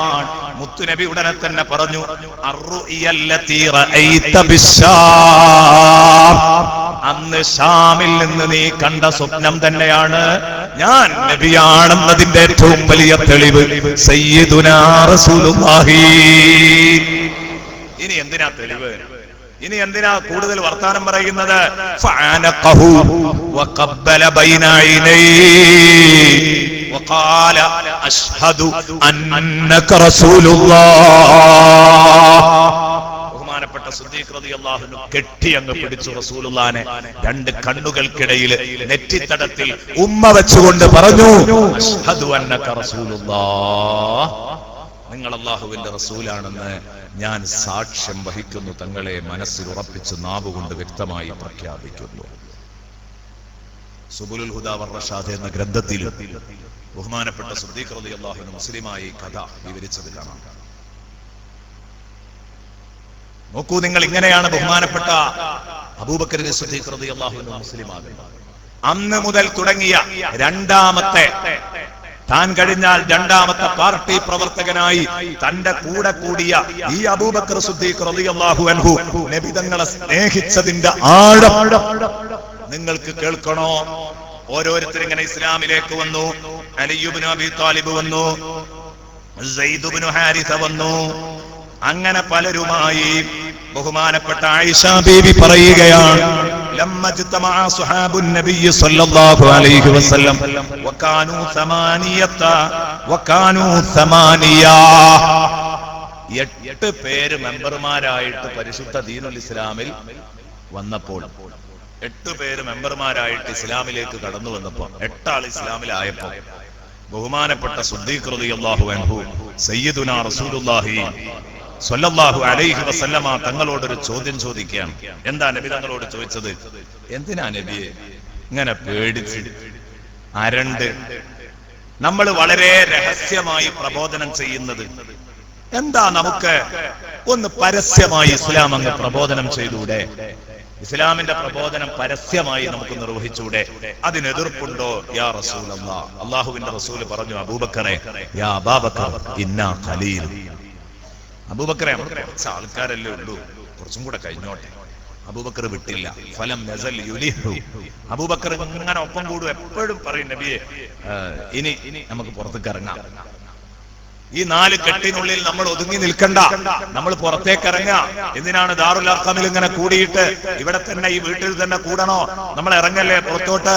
പറഞ്ഞ് പറഞ്ഞ് പറഞ്ഞ് ഹത്താ ലഹറ റസൂലുള്ളാഹി, അല്ലാഹുവിന്റെ റസൂൽ പരസ്യമായി പ്രബോധനം തുടങ്ങി. വതഫറഖൽ മുസ്ലിമൂന ഫീ നവാഹിൽ മസ്ജിദി, അതേ മസ്ജിദുൽ ഹറാമിന്റെ, മക്കയിലെ മസ്ജിദുൽ ഹറാമിന്റെ പല ഭാഗങ്ങളിലും മുസ്ലിമീങ്ങൾ അതാ ചെറിയ ചെറിയ 2 ആള് 3 ആള് ഒക്കെ ഇങ്ങനെ മാറിയിരുന്നിട്ട് പ്രബോധനം ആരംഭിച്ചു പോയി. കുല്ലു റജുലിൻ ഫീ അശീറതിഹി, ഓരോരുത്തരും അവരവരുടെ കുടുംബങ്ങളെ പറ്റാവുന്നവരെയൊക്കെ കൂട്ടിയിട്ട് ലാ ഇലാഹ ഇല്ലല്ലാഹ് മുഹമ്മദുർ റസൂലുള്ളാഹ് എന്ന പ്രബോധന ചുമതല നിർവഹിക്കാൻ തുടങ്ങി, ദഅവത്ത് നടത്താൻ തുടങ്ങി.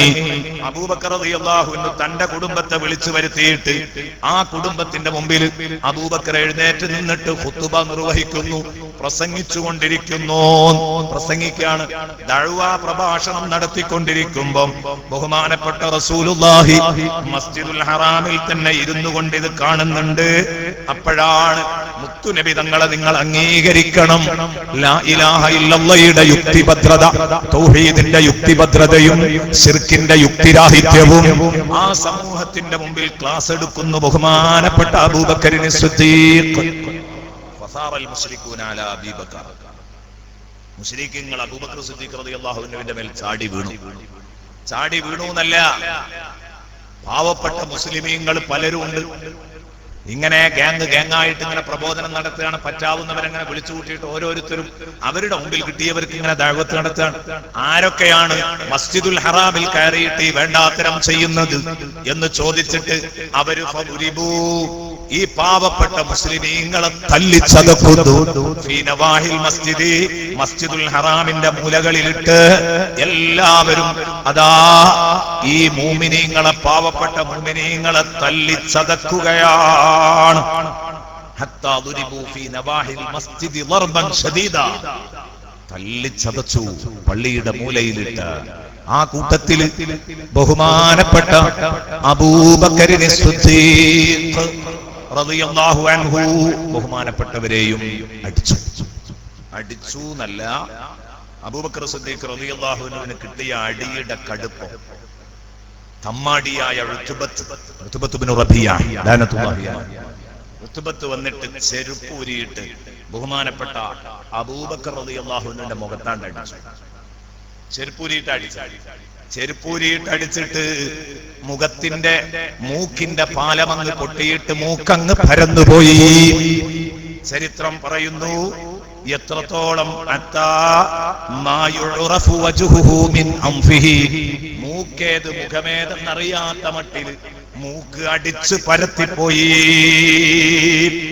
ഇത് കാണുന്നു ആര്? ബനൂ തൈം ഗോത്രക്കാർ. ബനൂ തൈം ഗോത്രക്കാർ ഇത് കാണുകയാണ്. ബനൂ തൈം ഗോത്രക്കാർ എന്ന് പറഞ്ഞാൽ സിദ്ദീഖ് റളിയല്ലാഹു അൻഹുവിന്റെ കുടുംബക്കാരാണ്. സിദ്ദീഖ് റളിയല്ലാഹു അൻഹുവിന്റെ കുടുംബക്കാർ ഇത് കണ്ടപ്പോ അവർക്ക് കലി കയറി. എന്താ കാരണം? സംഗതി സിദ്ദീഖ് ചെയ്തത് തെറ്റാണ്, ഇവരുടെയൊക്കെ നിലപാട് അത് തന്നെയാണ്. പക്ഷെ നമ്മളെ കുടുംബക്കാരനെ തച്ചാ വെറുതെ വിടില്ല.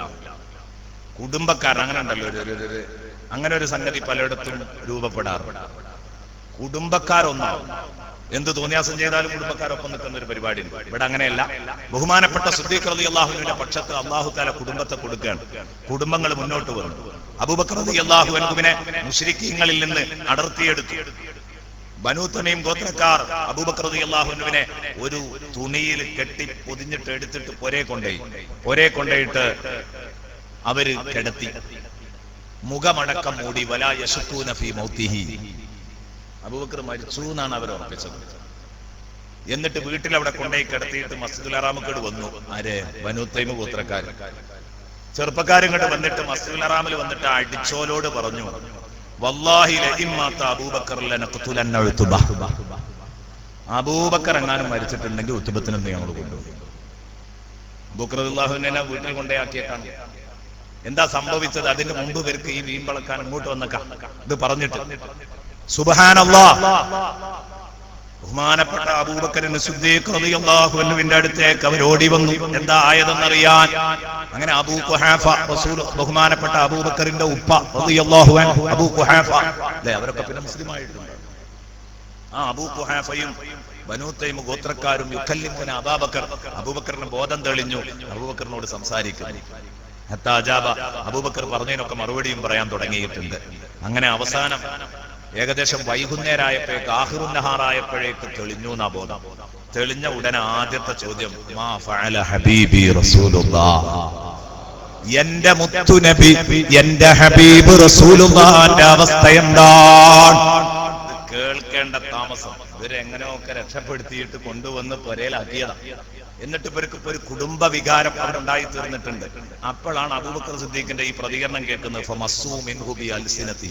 അപ്പൊ കണക്കിന് ചീത്ത പറഞ്ഞു വരെയെന്ന്. തന്നെയാണല്ലോ ഞങ്ങൾ കെട്ടി വലിച്ചു കൊണ്ടുവന്നത്.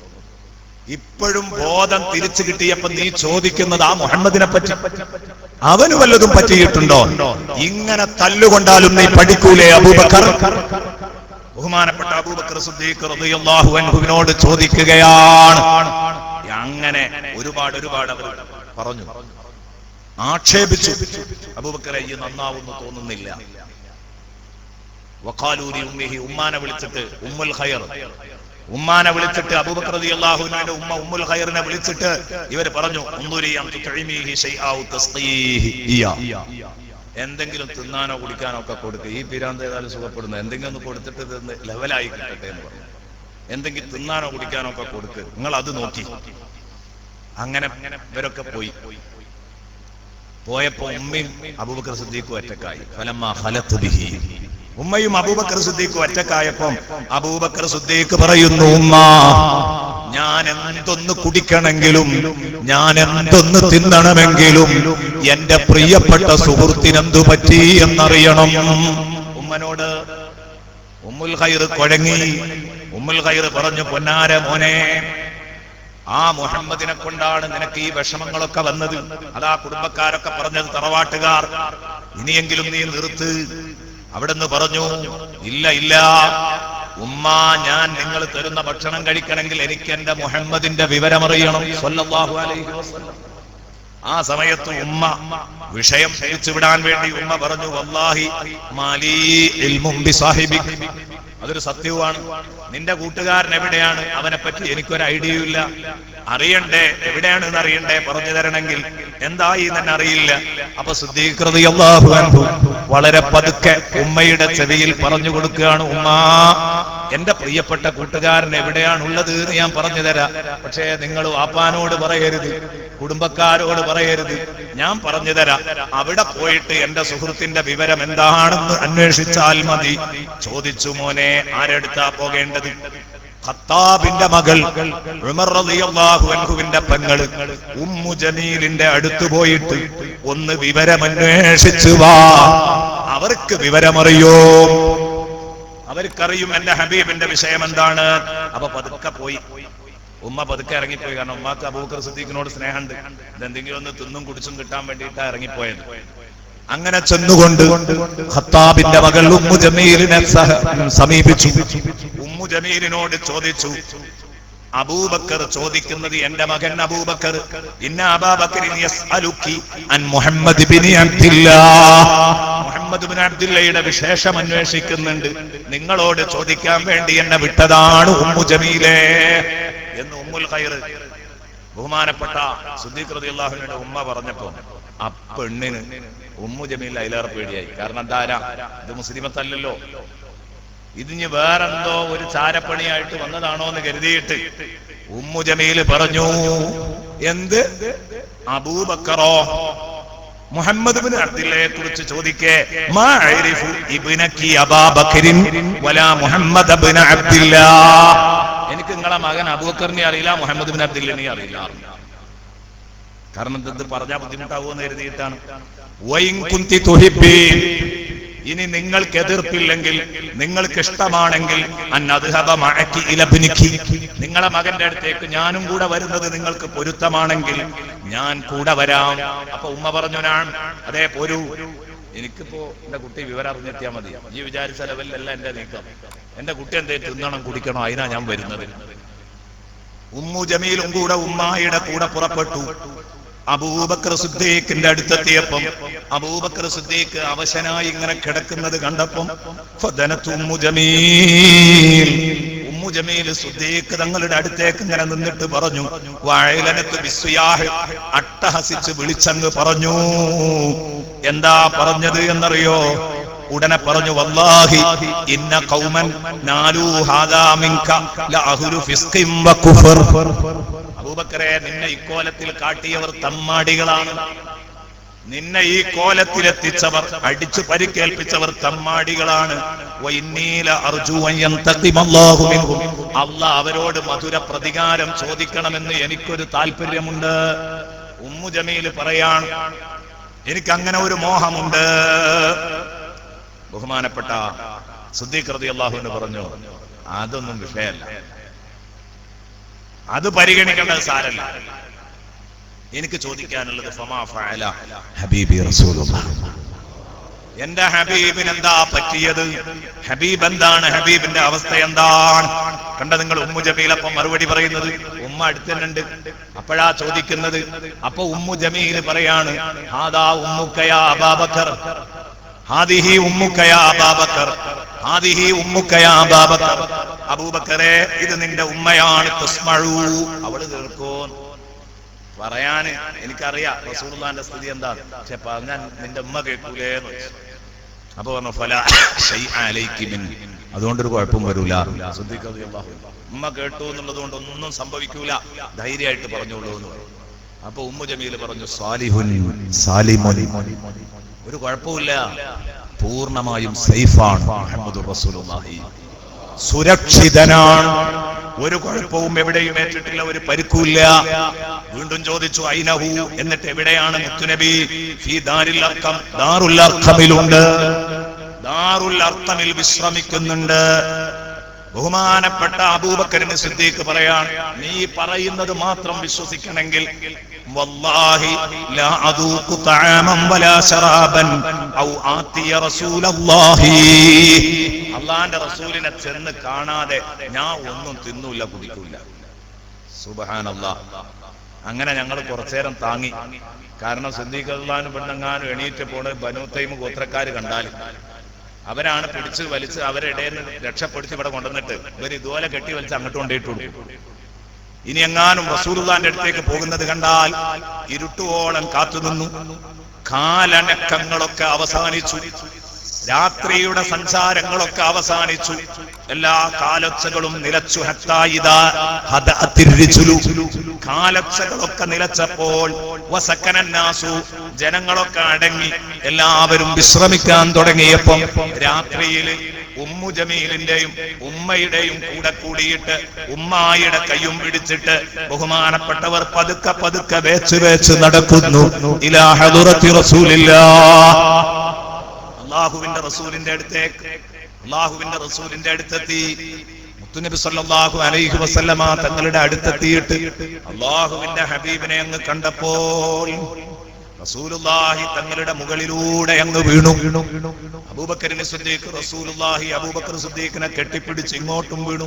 വഖബ്ബ അലൈഹിൽ മുസ്ലിമൂൻ, മുസ്ലിങ്ങൾ മുഴുവനും വന്നിട്ട് ബഹുമാനപ്പെട്ട അബൂബക്കർ സിദ്ദീഖിന്റെ മുകളിലൂടെ വീണു. ഈ രംഗം കണ്ടപ്പോൾ റസൂലുള്ളാഹിന്റെ മനസ്സ് അലിഞ്ഞു, അല്ലാഹുവിന്റെ ഹബീബിന്റെ മനസ്സലിഞ്ഞു. അബൂബക്കർ സിദ്ദീഖ് പറഞ്ഞു, ബി അബീ വ ഉമ്മീ യാ റസൂലല്ലാഹ്, നബിയേ എന്റെ ഉമ്മയും ഉപ്പയും തങ്ങൾക്ക് ദണ്ഡമാണ്. ഉമ്മയേക്കാൾ ഉപ്പയേക്കാൾ നബിയെ തങ്ങളെ ഞാൻ സ്നേഹിക്കുന്നുണ്ട്. മാ ബി ബഅസുൻ ലൈസ ബി ബഅസുൻ ഇല്ലാ മാ നാലന്നാസു മിൻ വജ്ഹി, എന്റെ മുഖത്ത് സുന്ദരമായ മൂക്ക് അടിച്ചു പൊട്ടിച്ചു, അത് പരത്തി എന്നതൊഴിച്ചാൽ വേറെ ഒന്നും ആ കൗമിന് എന്നിൽ നിന്ന് ചെയ്യാൻ കഴിഞ്ഞിട്ടില്ല, എന്നെ കൊണ്ട് ചെയ്യാൻ കഴിഞ്ഞിട്ടില്ല. അത് സാരല്ല തങ്ങളെ. വഹാദിഹി ഉമ്മീ ബർറ, ഇത് എന്റെ ഉമ്മയാണ്. ഉമ്മാനെ ചൂണ്ടിയിട്ട് പറഞ്ഞു, ബർറത്തും ബി വലദിഹ, സ്വന്തം മകനോട് അങ്ങേയറ്റം സ്നേഹമുള്ള എന്റെ ഉമ്മ. വ അൻത മുബാറക്, തങ്ങളെ അങ്ങ് ബറക്കത്തുള്ള നാക്കിന്റെ ഉടമയാണ്. നബിയെ തങ്ങള് ബറക്കത്തുള്ള മനുഷ്യനാണല്ലോ. അതുകൊണ്ട് ഈ വിഷമഘട്ടത്തിൽ എനിക്ക് പറയാനുള്ളത്, അസല്ലാഹു അൻ യസ്തൻഖിദഹാ ബിക മിനന്നാർ. സിദ്ദീഖ് റളിയല്ലാഹു അൻഹു പറയാൻ, ഇതെന്റെ ഉമ്മയാണ്, മോനെ അങ്ങേയറ്റം സ്നേഹിക്കുന്ന എന്റെ ഉമ്മ. ബറക്കത്താക്കപ്പെട്ട തങ്ങളോട് എനിക്കൊരു അപേക്ഷ പറയാനുണ്ട്. തങ്ങളെ, അല്ല തങ്ങൾ ഉദ്ദേശിക്കുകയാണെങ്കിൽ തങ്ങൾ വഴി എന്റെ ഉമ്മയെ അല്ല നരകത്തെ തൊട്ട് രക്ഷിച്ചേക്കാം. എന്റെ ഉമ്മക്ക് വേണ്ടി അല്ലാഹുവിന്റെ ഹബീബെ തങ്ങളൊന്ന് ദുആ ചെയ്താൽ എന്റെ ഉമ്മ രക്ഷപ്പെടുന്നതാണ്. ഫദഅലഹാ റസൂലുള്ളാഹി, അല്ലാഹുവിന്റെ റസൂൽ ഉടനെ തന്നെ ഉമ്മാക്ക് വേണ്ടി ദുആ ചെയ്തു. വദഅഹാ ഇലല്ലാഹ്, ഉമ്മാക്ക് വേണ്ടി ദുആ ചെയ്തു. പടച്ചോനെ, അബൂബക്കർ സിദ്ദീഖിന്റെ ഉമ്മാക്ക് നീ ഹിദായത്ത് കൊടുക്കണേ എന്ന് ദുആയിരുന്നു. എന്നിട്ട് പിന്നെ ഹിദായത്തിലേക്ക് വിളിച്ചു, ഉമ്മ അങ്ങളും ഈ പാർട്ടിയിലേക്ക് കയറി പോന്നോളൂ. ഫഅസ്ലമത്. അപ്പൊ അബൂബക്കർ സിദ്ദീഖ് അള്ളാന്റെ ഉമ്മയും അവിടെ വെച്ച് മുസ്ലിമായി, ഉമ്മയും മുസ്ലിമായി. പിന്നെ അവർ അല്ലാഹുവിന്റെ റസൂലിനോട് കൂടെ ദാറുൽ അർഖമിൽ 1 മാസം അവിടെ താമസിച്ചു. 39 ആളുകളാണ് ദാറുൽ അർഖമിന്റെ 4 കെട്ടിനുള്ളിൽ താമസിച്ചത്. അതിന്റെ ഉള്ളിൽ തന്നെ കഴിഞ്ഞുകൂടി. പിന്നെയാണ് 40ാമത്തെ മെമ്പർ ഉമർ ഇബ്നുൽ ഖത്താബ്, 2ാമത്തെ ബദരി ഇസ്ലാമിലേക്ക് കടന്നു വരുന്നത്. അത് കടന്നു വന്നതോടുകൂടെ ചിത്രം മാറി. പിന്നെ ആൺകുട്ടികളെ പോലെ മുസ്ലിമീങ്ങൾ രംഗത്തിറങ്ങുകയാണ്. പ്രിയപ്പെട്ട സുഹൃത്തുക്കളെ, ഞാൻ പറഞ്ഞു വന്നത് ബഹുമാനപ്പെട്ട അബൂബക്കറിന് സിദ്ദീഖ് റളിയല്ലാഹു അൻഹു. തെളിഞ്ഞ സ്നേഹം കണ്ടില്ലേ നിങ്ങള്? ഈ കോലത്തിലൊക്കെ അടിച്ച് പരിക്കേൽപ്പിച്ചിട്ടും ഹബീബിനെ കാണണം, ഹബീബിനെ കാണണം. ഇതാണ് ഒന്നാമത്തെ ബദരിയിൽ നിന്ന് നമുക്ക് പഠിക്കാനുള്ള പാഠം. ഇത് കഴിയുന്നില്ല. നിങ്ങൾ എത്ര സമയം അനുവദിച്ചാലും എവിടെയും എത്തുകയില്ല പ്രിയപ്പെട്ട സുഹൃത്തുക്കളെ. ഈ ചർച്ച എവിടെ എത്തുകയാ? ബഹുമാനപ്പെട്ട അബൂബക്കറിന് സിദ്ദീഖ് റളിയല്ലാഹു അൻഹുവിനെ പറ്റി തദ്കിറത്തുൽ മുഹിബ്ബീൻ ഫി അസ്മാഇ സയ്യിദുൽ മുർസലീൻ എന്ന ഗ്രന്ഥത്തിൽ ബഹുമാനപ്പെട്ട അബൂ അബ്ദുല്ലാഹിൽ അൻസാരി രേഖപ്പെടുത്തുന്ന ഒരു സംഭവമുണ്ട്. ആ സംഭവം വായിച്ചാൽ ബഹുമാനപ്പെട്ട സിദ്ദീഖിന്റെ ഇശ്ഖ്, ആ ഇശ്ഖ് ഈ സദസ്സിന് കിട്ടിയെങ്കിൽ ബദരീങ്ങളിൽ നിന്ന് നമുക്ക് പകർത്താനുള്ള ഒന്നാമത്തെ പാഠതാണ്. ഞാൻ ബദരീങ്ങളുടെ മൊത്തം ആളുകളുടെ ഗുണങ്ങൾ ഇവിടെ അവതരിപ്പിക്കാൻ സമയമല്ല, അത് ഞാൻ ആമുഖമായിട്ട് പറഞ്ഞതാണ്. അതുകൊണ്ട് എന്തെങ്കിലും ഒന്ന് ഉപകാരപ്പെടുന്നത് കിട്ടട്ടെ എന്ന് കരുതിയിട്ടാണ്.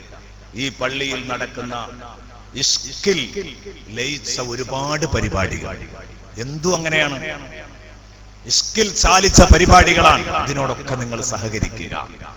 നോക്ക്, നിങ്ങള് ഒരൊറ്റ സംഭവവും കൂടെ പറയാം. അബൂബക്കർ സിദ്ദീഖിന്റെ തെളിഞ്ഞ സ്നേഹം നിങ്ങളുടെ മുമ്പിൽ ഒന്ന് വ്യക്തമാക്കാൻ. ബഹുമാനപ്പെട്ട അബൂ മൂസൽ അശ്അരി റളിയല്ലാഹു അൻഹു ബസ്റയിലെ പള്ളിയിൽ വെച്ച് വെള്ളിയാഴ്ച ഖുതുബയോതുകയാണ്. ബസ്റയിലെ പള്ളിയിൽ വെച്ച് വെള്ളിയാഴ്ച ഖുതുബയോതുമ്പോ റസൂലുള്ളാഹിന്റെ പേരിൽ സ്വലാത്തിയില്ലേ? ഖുതുബയിൽ എന്ത് ചെയ്യും? ഖലീഫമാർക്ക് വേണ്ടി ദുആ ചെയ്യും. നമ്മളൊക്കെ സാധാരണ ചെയ്യാറുണ്ടല്ലോ, അല്ലാഹുമ്മ റളഅൻ അബീബക്കറിൻ സിദ്ദീഖ് എന്ന് പറയും. അതുപോലെ തന്നെ അല്ലാഹുമ്മ റളഅനിൽ ഇമാമിൽ മുഅല്ലമ ഫിൽ അസ്ഹാബ് അമീറുൽ മുഅ്മിനീൻ ഉമർ ഇബ്നുൽ ഖത്താബ്. ഇങ്ങനെ സ്വഹാബത്തിന് വേണ്ടി തർളിയത്ത് ചെല്ലാറുണ്ട്.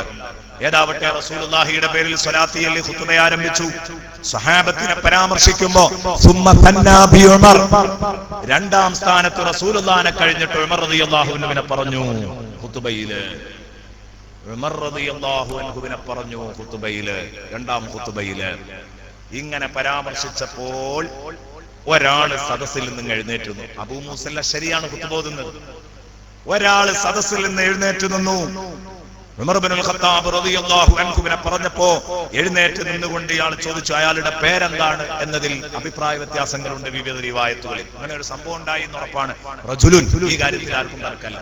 ഒരാൾ സദസ്സിൽ നിന്ന് എഴുന്നേറ്റ് നിന്നിട്ട് ചോദിച്ചു, ഐന അൻത മിൻ ദിക്രി സാഹിബിഹി അബീ ബക്രിൻ ഖബ്ലഹു.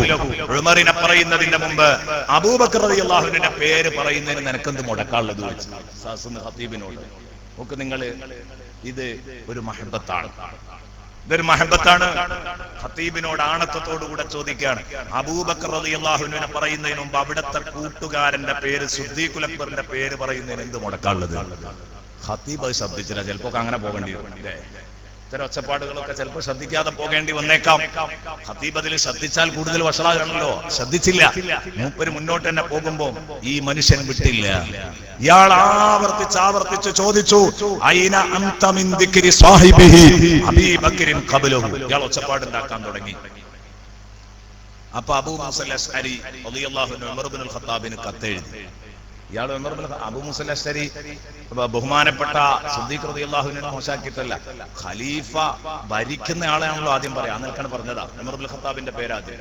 അപ്പൊ ഉമർ ഇബ്നുൽ ഖത്താബിന് കത്തെഴുതി, ഞാൻ ഭരണാധികാരി എന്ന നിലക്ക്, ഭരണാധികാരിക്ക് വേണ്ടി ദുആ ചെയ്യണം ഖുതുബയിൽ, മുസ്ലിം ഭരണാധികാരിക്ക് വേണ്ടി. അപ്പം ഭരണാധികാരി എന്ന നിലക്ക് നിങ്ങൾക്ക് വേണ്ടി ദുആ ചെയ്യുമ്പോൾ എന്നും എന്റെ ഖുതുബയ്ക്കിടയിൽ ഒരാള് ഇങ്ങനെ ഖുതുബയ്ക്കിടയിൽ കയറിയിട്ട് വലിയ പ്രശ്നങ്ങൾ സൃഷ്ടിക്കുന്നു, കത്തെഴുതി.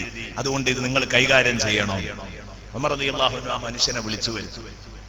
ഉമർ റളിയല്ലാഹു അൻഹുവിന്റെ ദർബാറിലേക്ക് വിളിച്ചു വരുത്തി. ഉമർ റളിയല്ലാഹു അൻഹു വിളിച്ചു വരുത്തിയപ്പോൾ ആ മനുഷ്യൻ വന്നു. വന്നിട്ട് ഉമർ റളിയല്ലാഹു അൻഹുവിന്റെ മുന്നിലെ നിന്നുകൊണ്ട് ചോദിക്കുകയാണ്.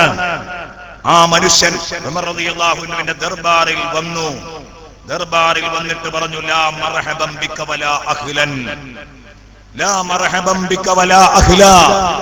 ഉമർ റളിയല്ലാഹു അൻഹു ഇദ്ദേഹം ഉമർ റളിയല്ലാഹു അൻഹുവിന്റെ സദസ്സിലേക്ക് വന്നപ്പോൾ പറഞ്ഞു, ലാ മർഹബൻ ബിക വലാ അഹ്ലാ. എന്താ നീ അവിടെ പല പ്രശ്നങ്ങളും ഉണ്ടാക്കി എന്ന് കേട്ടു, എന്തിനാണ് ഇങ്ങനെ ഒച്ചപ്പാടുണ്ടാക്കിയത് എന്ന് ചോദിച്ചുകൊണ്ട് ഈ മനുഷ്യനെ ചോദ്യം ചെയ്യുന്ന സമയത്ത് അദ്ദേഹം പറഞ്ഞു, യാ അമീറൽ മുഅ്മിനീൻ, അമീറുൽ മുഅ്മിനീൻ ഇന്നി ഖറജ്തു മിൻ ബിലാദി ബിലാ ജുർമിൻ വലാ ഖിയാന. വഞ്ചന നടത്തിയതിന്റെ പേരിലല്ല, തട്ടിപ്പ് നടത്തിയതിന്റെ പേരിലല്ല, വ്യഭിചരിച്ചതിന്റെ പേരിലല്ല, കൊലപാതകം നടത്തിയതിന്റെ പേരിലല്ല, അന്യായമായിട്ടാണ് എന്നെ ബസ്രയിൽ നിന്ന് ഇങ്ങോട്ട് വിളിപ്പിച്ചിട്ടുള്ളത്. എന്തിനെന്നെ ഇങ്ങോട്ട് വിളിപ്പിച്ചു? അബൂ മൂസ അശ്അരി പറഞ്ഞതിനനുസരിച്ച് എന്നെ ചോദ്യം ചെയ്യാൻ വിളിച്ചതല്ലേ? ഞാൻ ഒരു തെറ്റും ചെയ്തിട്ടില്ല, ഞാൻ നിരപരാധിയാണ്, എന്റെ നാട്ടിൽ നിന്ന് ഇങ്ങ് വന്നത് അതിനാണ്. ഫലിമാൻ ഹൗതനി മിൻ ബിലാദി, എന്റെ നാട്ടിൽ നിന്ന് ഇത്രയും പ്രയാസപ്പെട്ട് എന്നെ ഇങ്ങോട്ട് എത്തിക്കേണ്ട കാര്യം നിങ്ങൾക്ക് എന്തുണ്ട്? ഞാൻ എന്തേ പറഞ്ഞിട്ടുള്ളൂ? നിങ്ങളുടെ പേര് പറയുന്നതിന് മുമ്പ് അബൂബക്കർ സിദ്ദീഖിന്റെ പേര് പറയണം. അതാ ഞാൻ പറഞ്ഞത്. അതൊന്നും ബഹുമാനപ്പെട്ടവർ ഇതിന്റെ ഗൗരവം അറിഞ്ഞിട്ടില്ല. പ്രശ്നത്തിന് പരിഹാരം കാണാനാ വിളിച്ചത്. ഈ വിഷയം അങ്ങ് കേട്ടപ്പം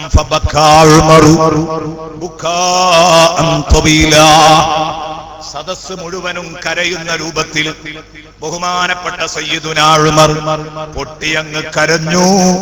എന്നിട്ട് ഉമർ റളിയല്ലാഹു അൻഹു ചോദിച്ചു, ഹൽ അൻത വാഹിബുൻ ലീ ദംബി മഅക, ഹൽ അൻത വാഹിബുൻ ലീ ദംബി മഅക. ഉമർ റളിയല്ലാഹു അൻഹു ചോദിച്ചു, നിങ്ങളെ ഒരു കുറ്റവുമില്ലാതെ ഒരു കാരണവുമില്ലാതെ ബസ്രയിൽ നിന്ന് ഇങ്ങോട്ട് കൊണ്ടുവന്നത് ഞാൻ നിങ്ങളോട് ചെയ്ത തെറ്റാണ്.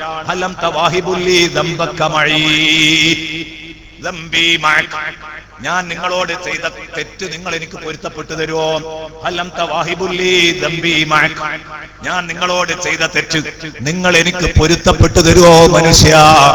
അമീറുൽ മുഅ്മിനീൻ ചോദിക്കുകയാണ്.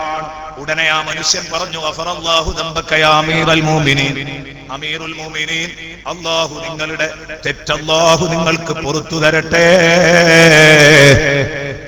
എന്നിട്ട് വീണ്ടും അബൂ മൂസ അശ്അരിയോട് നിങ്ങൾക്ക് എന്താ ഒരു വെറുപ്പ്? അബൂ മൂസ അശ്അരി എനിക്ക് ഇങ്ങനെ കത്തെഴുതി, എന്താ പ്രശ്നം എന്ന് വെച്ചു. അപ്പൊ സംഗതികളൊക്കെ പറഞ്ഞു. നിങ്ങളെ പേര് പറയുന്നതിന്റെ മുമ്പ് അബൂബക്കർ സിദ്ദീഖിന്റെ പേര് പറഞ്ഞൂടെ എന്ന് ഞാൻ ചോദിച്ചു. ഇതാണ് വിഷയം. അബൂബക്കർ സിദ്ദീഖിന് പ്രാർത്ഥിച്ചിട്ടല്ലേ ഉമർ ഇബ്നുൽ ഖത്താബിന് പ്രാർത്ഥിക്കേണ്ടത് എന്ന് ചോദിച്ചു. അതാണ് അബൂ മൂസ അശ്അരി ഇങ്ങോട്ട് പ്രശ്നമാക്കി എഴുതിയിരിക്കുന്നത്. സുബ്ഹാനല്ലാഹ്. ആ സമയത്ത് ബഹുമാനപ്പെട്ട ഉമർ റളിയല്ലാഹു അൻഹു വീണ്ടും കരഞ്ഞു. കരഞ്ഞത് കണ്ടിട്ട് സദസ്സ് കരഞ്ഞു. എന്നിട്ട് പറയുന്നു, അൻത വല്ലാഹി ഔഫഖു മിൻഹു വഅസ്വബ്. പ്രിയപ്പെട്ട മനുഷ്യ, അബൂ മൂസ അശ്അരി എന്ന പണ്ഡിതനേക്കാൾ, ഇത് ചില്ലറക്കാരനല്ല അബൂ മൂസ അശ്അരി, അദ്ദേഹത്തെക്കാളേറെ ഈ വിഷയത്തിൽ സ്വവാബും ഹഖും നിങ്ങളുടെ പക്ഷത്താണ്. എന്താ കാരണം?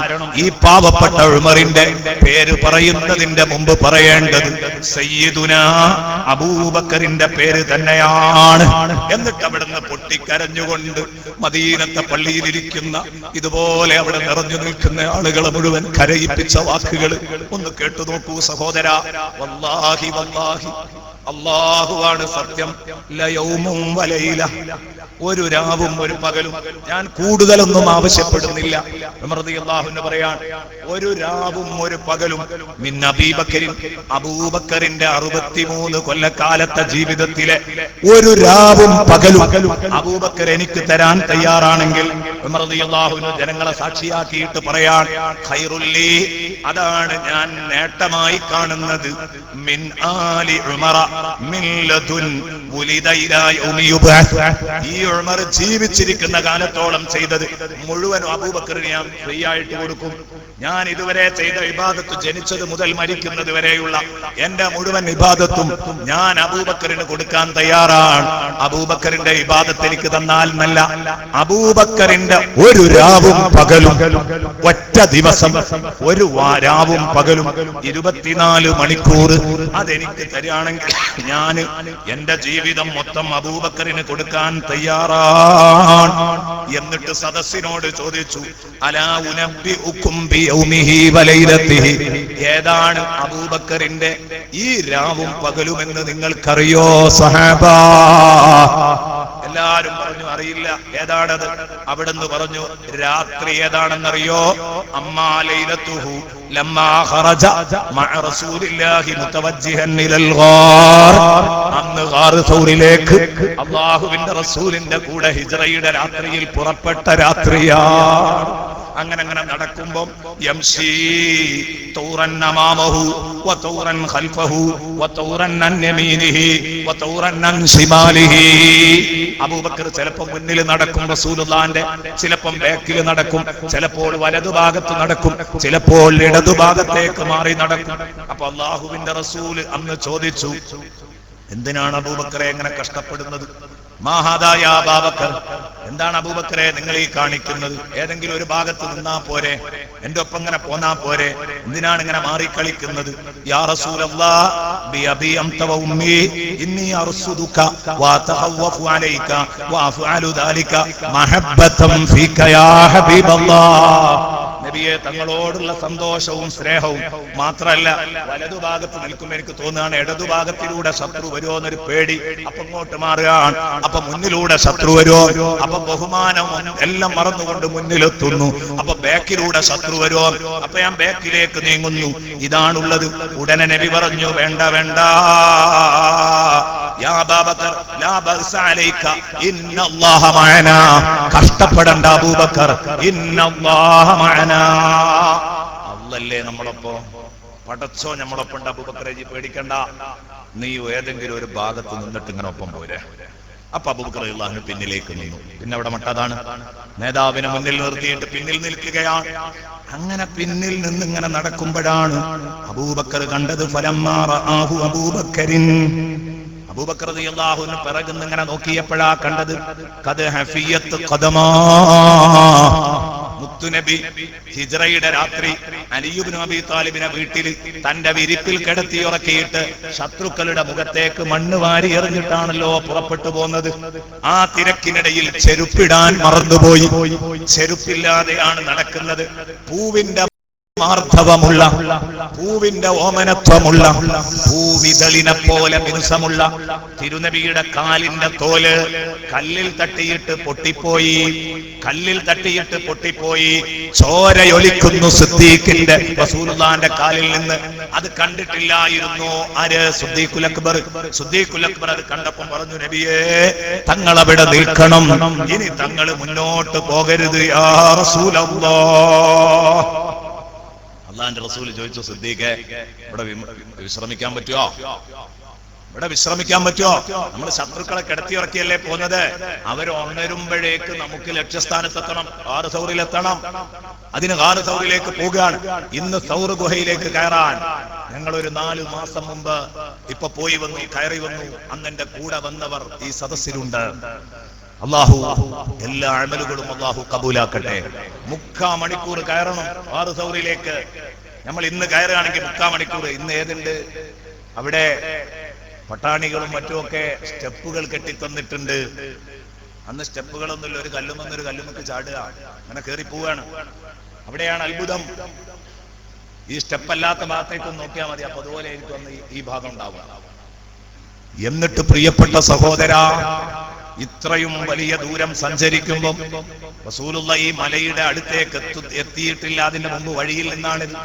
റസൂലുള്ള ചോദിച്ചു, നമുക്ക് മല കയറേണ്ട സിദ്ദീഖേ, ഇവിടെ വിശ്രമിച്ചാ മതിയോ? നബിയേ, ഇവിടെ വിശ്രമിക്കാന്ന് ഞാൻ തങ്ങളോട് പറഞ്ഞിട്ടില്ലല്ലോ.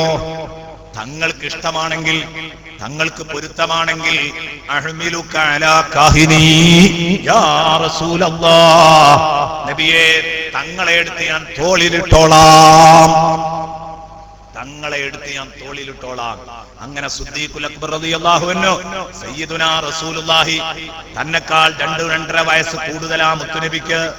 ആ മുത്തുനബിയെ എടുത്തിട്ട് തോളിലിട്ടിട്ട് കയറുകയാണ്, തോളിലിട്ടിട്ട് കയറുകയാണ്.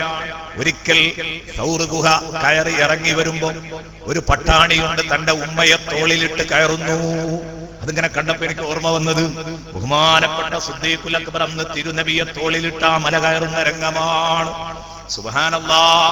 ചെറിയ ഒരു കുട്ടിയെ എടുത്താൽ പോലും നമ്മൾ സോപ്പിട്ട് മിഠായി വാങ്ങിക്കൊടുത്തു ആ കുഞ്ഞിനെ പതുക്കെ ശരീരത്തിൽ നിന്ന് ഇറക്കാനുള്ള ശ്രമം നമ്മൾ നടത്തും. അങ്ങനെയല്ലേ നമ്മുടെ സ്വഭാവം? പ്രിയപ്പെട്ട മുഅ്മിനീങ്ങളെ, അവിടെയാണ് ഇത്രയും വലിയ റസൂലുള്ളാഹിനെ എടുത്ത് തോളിലിട്ടിട്ട് ഇങ്ങനെ കയറുകയാണ്. റസൂലുള്ളാഹിനെ തോളിലിട്ട് വിഷമമുണ്ട്. ആ വിഷമങ്ങളൊക്കെ സഹിച്ച്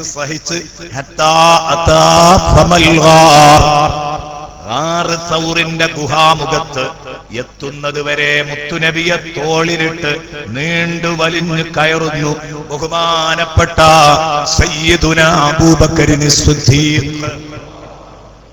ഇപ്പൊ ഒരു അധീനത്തെത്തിയിട്ടുണ്ട്, ഇപ്പൊ ഒരു സ്ഥലത്തെ ലക്ഷ്യസ്ഥാനത്തെത്തിയിട്ടുണ്ട്. ഇനിയൊക്കെ അവനാന്റെ രൂപം പോലെ ആയിക്കോളൂ എന്ന് പറഞ്ഞില്ല. അള്ളാഹുവിന്റെ റസൂലിനെ അവിടെ വെച്ചു. എന്നിട്ട് മാളത്തിൽ കയറിയിട്ട് മാളൊക്കെ വൃത്തിയാക്കി. അതിൽ വല്ല അപകടം ഉണ്ടോ എന്നൊക്കെ ഉറപ്പുവരുത്തി. എല്ലാ ദ്വാരങ്ങളും തുറ്റുവച്ചു, എല്ലാം അടച്ചു വെച്ചു. എന്നിട്ട് ബഹുമാനപ്പെട്ട അബൂബക്കറിന് സിദ്ദീഖ് റളിയല്ലാഹു അൻഹു അതാതിൽ കയറിയിട്ട് തന്റെ കൈ കൊണ്ടൊക്കെ അടിച്ചു വാരി വൃത്തിയാക്കിയിട്ട് സയ്യിദുനാ റസൂലുള്ളാഹിയെ എടുത്തിട്ട് അങ്ങ് വെച്ചു. എന്നിട്ട് മുത്തുനബിയോട് പറയാൻ, തങ്ങളെ ചോര വാർന്ന് തങ്ങൾ വല്ലാതെ ക്ഷീണിച്ചിട്ടുണ്ടല്ലേ, ഒന്ന് സുഖമായി കിടന്നോളൂ. എന്തേ സിദ്ദീഖിന് ക്ഷീണമില്ലേ? റസൂലുള്ളാഹിനെ തോളിലിട്ടാ കയറിയത്. സിദ്ദീഖ് റളിയല്ലാഹു അൻഹു റസൂലുള്ളാഹിനെ തോളിലിട്ട് കയറിയ ആളാണ്. സിദ്ദീഖിനൊന്ന് വിശ്രമിച്ചൂടായിരുന്നോ? സിദ്ദീഖ് പറഞ്ഞു, നബിയെ തങ്ങൾ വിശ്രമിക്കണം. അള്ളാഹിന്റെ റസൂലിന്റെ മടി, റസൂൽ സിദ്ദീഖിന്റെ മടിയിൽ ഇങ്ങനെ കിടന്നു. ആ ക്ഷീണത്തിൽ അങ്ങ് ഉറങ്ങി. അപ്പോഴാണ് ഒരു ദ്വാരം ബാക്കിയുണ്ടായിരുന്നു, അതിലേക്ക് തള്ളവരൽ ഇങ്ങനെ വെച്ചിട്ടാണ് അതടച്ചു പിടിച്ചത്. അതിലൊരു സർപ്പം കൊത്തി. വേദനിച്ചിട്ട് കാലനക്കിയില്ല. കാരണം മുത്തുനബിയുടെ സുഖനിദ്രക്ക് തടസ്സമാകോന്ന് കരുതിയിട്ട് അബൂബക്കർ അനങ്ങിയില്ല. അബൂബക്കർ അനങ്ങിയില്ല. കാലും കൈയൊന്നും അനക്കാതെ നിന്നു.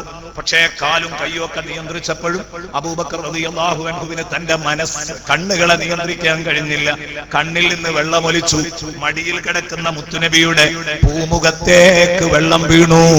അത് തട്ടിയ ഉടനെ നബി തങ്ങൾ ഉറക്കിൽ നിന്നുണർന്നിട്ട് ചോദിച്ചു, മാലക്കയാ അബൂബക്കർ, ഓ അബൂബക്കറേ എന്തു പറ്റിപ്പോയി അബൂബക്കർ? സയ്യിദുനാ റസൂലുള്ളാഹി നബിയെ എന്തോ വിഷം തീണ്ടിയതാണ്. പ്രശ്നല്ല, സാരല്ല. നബി സല്ലല്ലാഹു അലൈഹി വസല്ലം തങ്ങൾ പറഞ്ഞു, എന്നിട്ട് എന്തുകൊണ്ട് നീ എന്നോട് പറഞ്ഞില്ല? ചാടി എഴുന്നേറ്റു, കാലിങ് വലിച്ചു. ആ കാലിൽ ഹബീബിന്റെ ശറഫാക്കപ്പെട്ട ഉമിനീരെടുത്തിട്ട് ബറക്കത്താക്കപ്പെട്ട ഉമിനീര് പുരട്ടിക്കൊടുത്തു. എല്ലാ വേദനകളും തീർന്നുപോയി.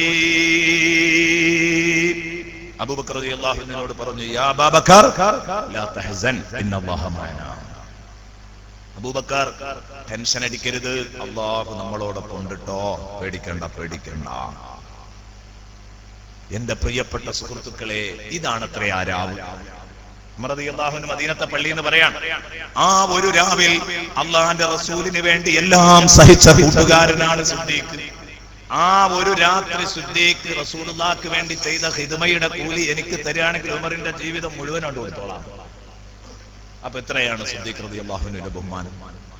സിദ്ദീഖ് റളിയല്ലാഹു അൻഹുവിന്റെ നബിയോടുള്ള സ്നേഹം എത്രയാണ്?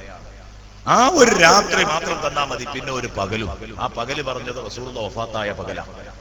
റസൂലുള്ളാഹി വഫാത്തായ പകലിൽ എല്ലാവരും വാളൂരിങ്ങനെ നിൽക്കുക. ഉമർ റളിയല്ലാഹു അൻഹു ഒക്കെ റസൂലുള്ളാഹി വഫാത്തായി എന്ന് പറഞ്ഞാൽ വെട്ടും ഞാൻ. അങ്ങനെ നിയന്ത്രണം വിട്ട് നിൽക്കുക. അന്ന് സമചിത്തത തകരാതെ നിന്ന ഒരു മഹാനാണ് അബൂബക്കറിനെ സിദ്ദീഖ്.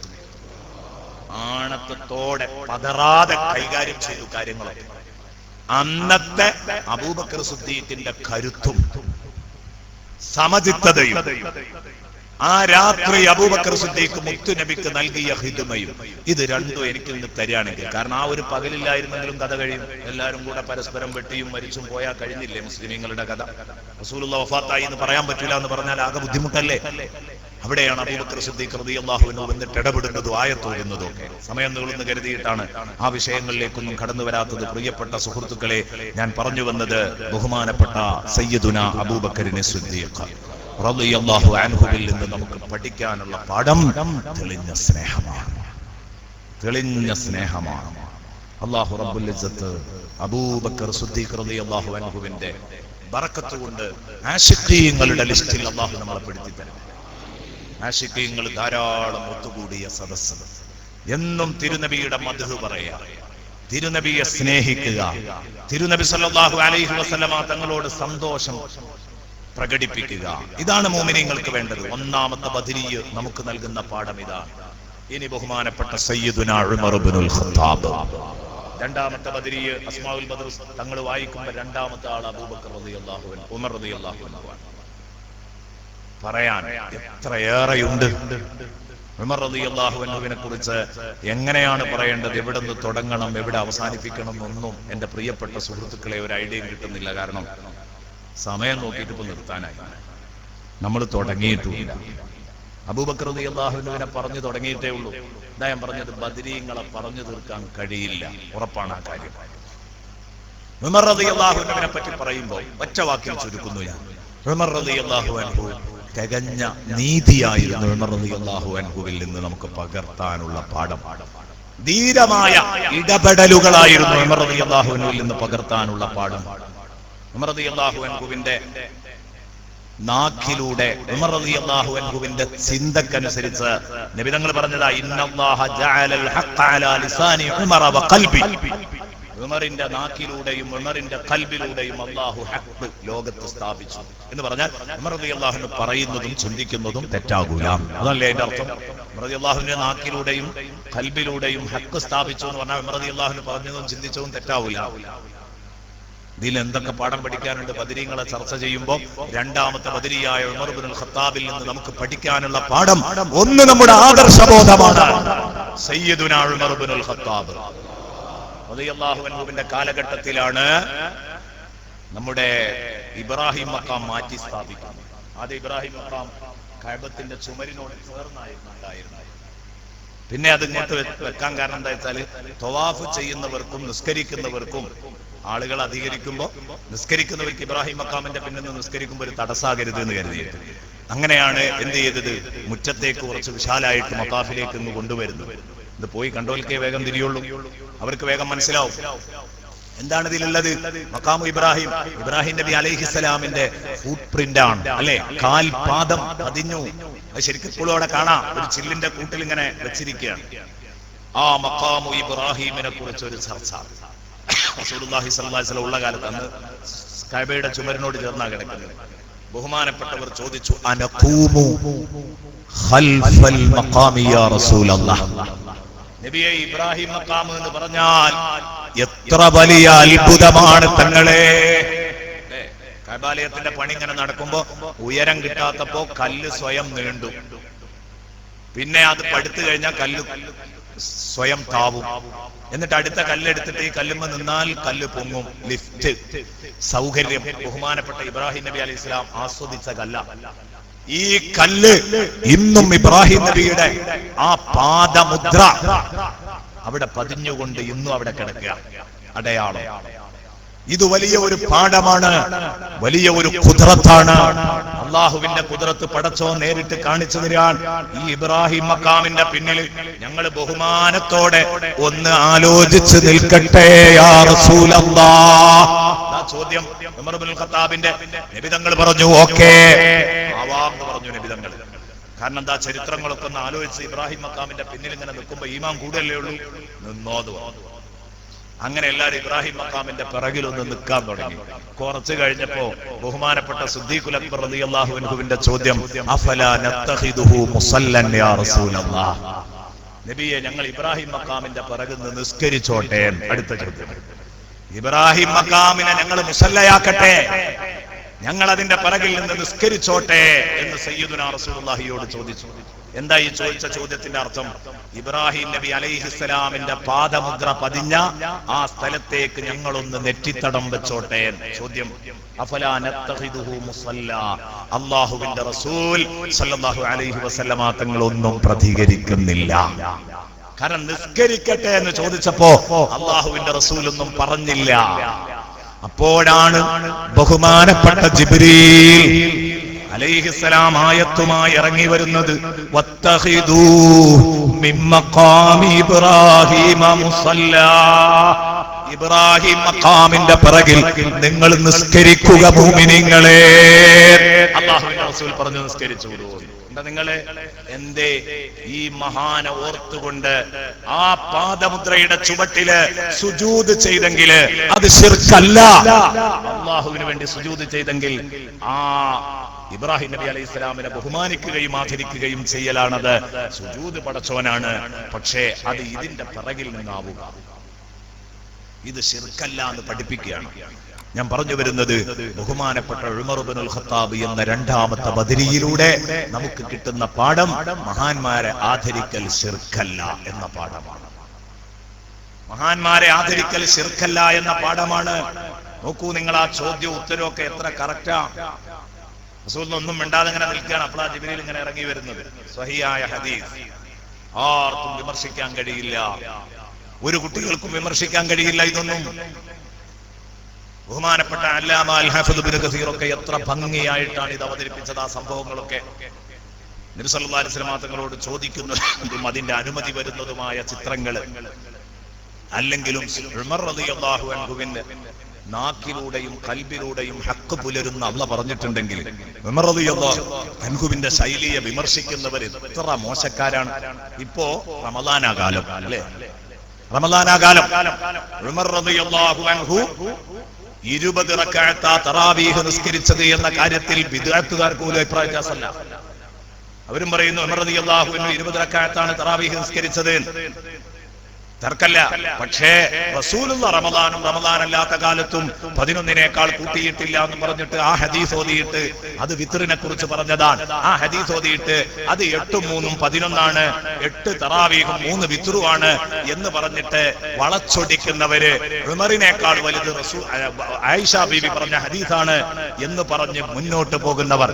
ആയിഷ ബീവി പറഞ്ഞതിനൊരർത്ഥമുണ്ട്, ശരിയായൊരു അർത്ഥമുണ്ട്. അതാ ഞാൻ പറഞ്ഞത്, അത് വിത്ർ നിസ്കാരത്തെ കുറിച്ച് പറഞ്ഞതാണ്. അതുകൊണ്ടാ പറഞ്ഞതും റമദാനിൽ നബി തങ്ങളുടെ ആരാധന എങ്ങനെയായിരുന്നു എന്ന് ചോദിച്ചപ്പോ റമദാനിലും റമദാൻ അല്ലാത്ത കാലത്തും 11നേക്കാൾ കൂട്ടിയിട്ടില്ലായിരുന്നു.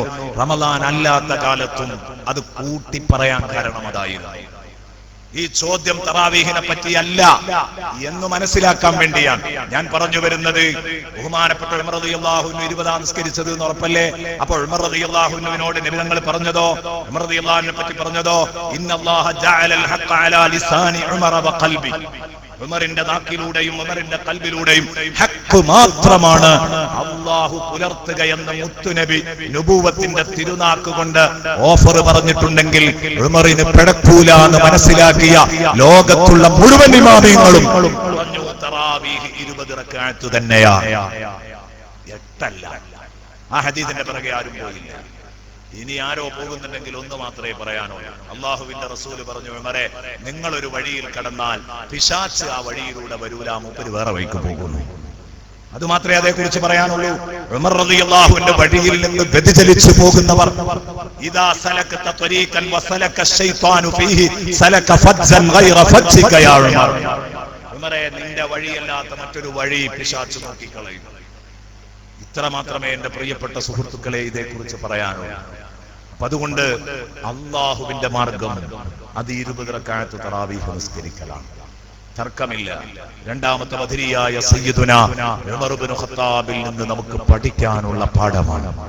ഇനി നിങ്ങൾ മൂന്നാമത്തെ പേര് വായിക്കുന്നത്, ബദരീങ്ങളുടെ മൂന്നാമത്തെ പേര് വായിക്കുന്നത് കേൾക്കുന്നത് സയ്യിദുനാ ഉസ്മാൻ ഇബ്നു അഫ്ഫാൻ.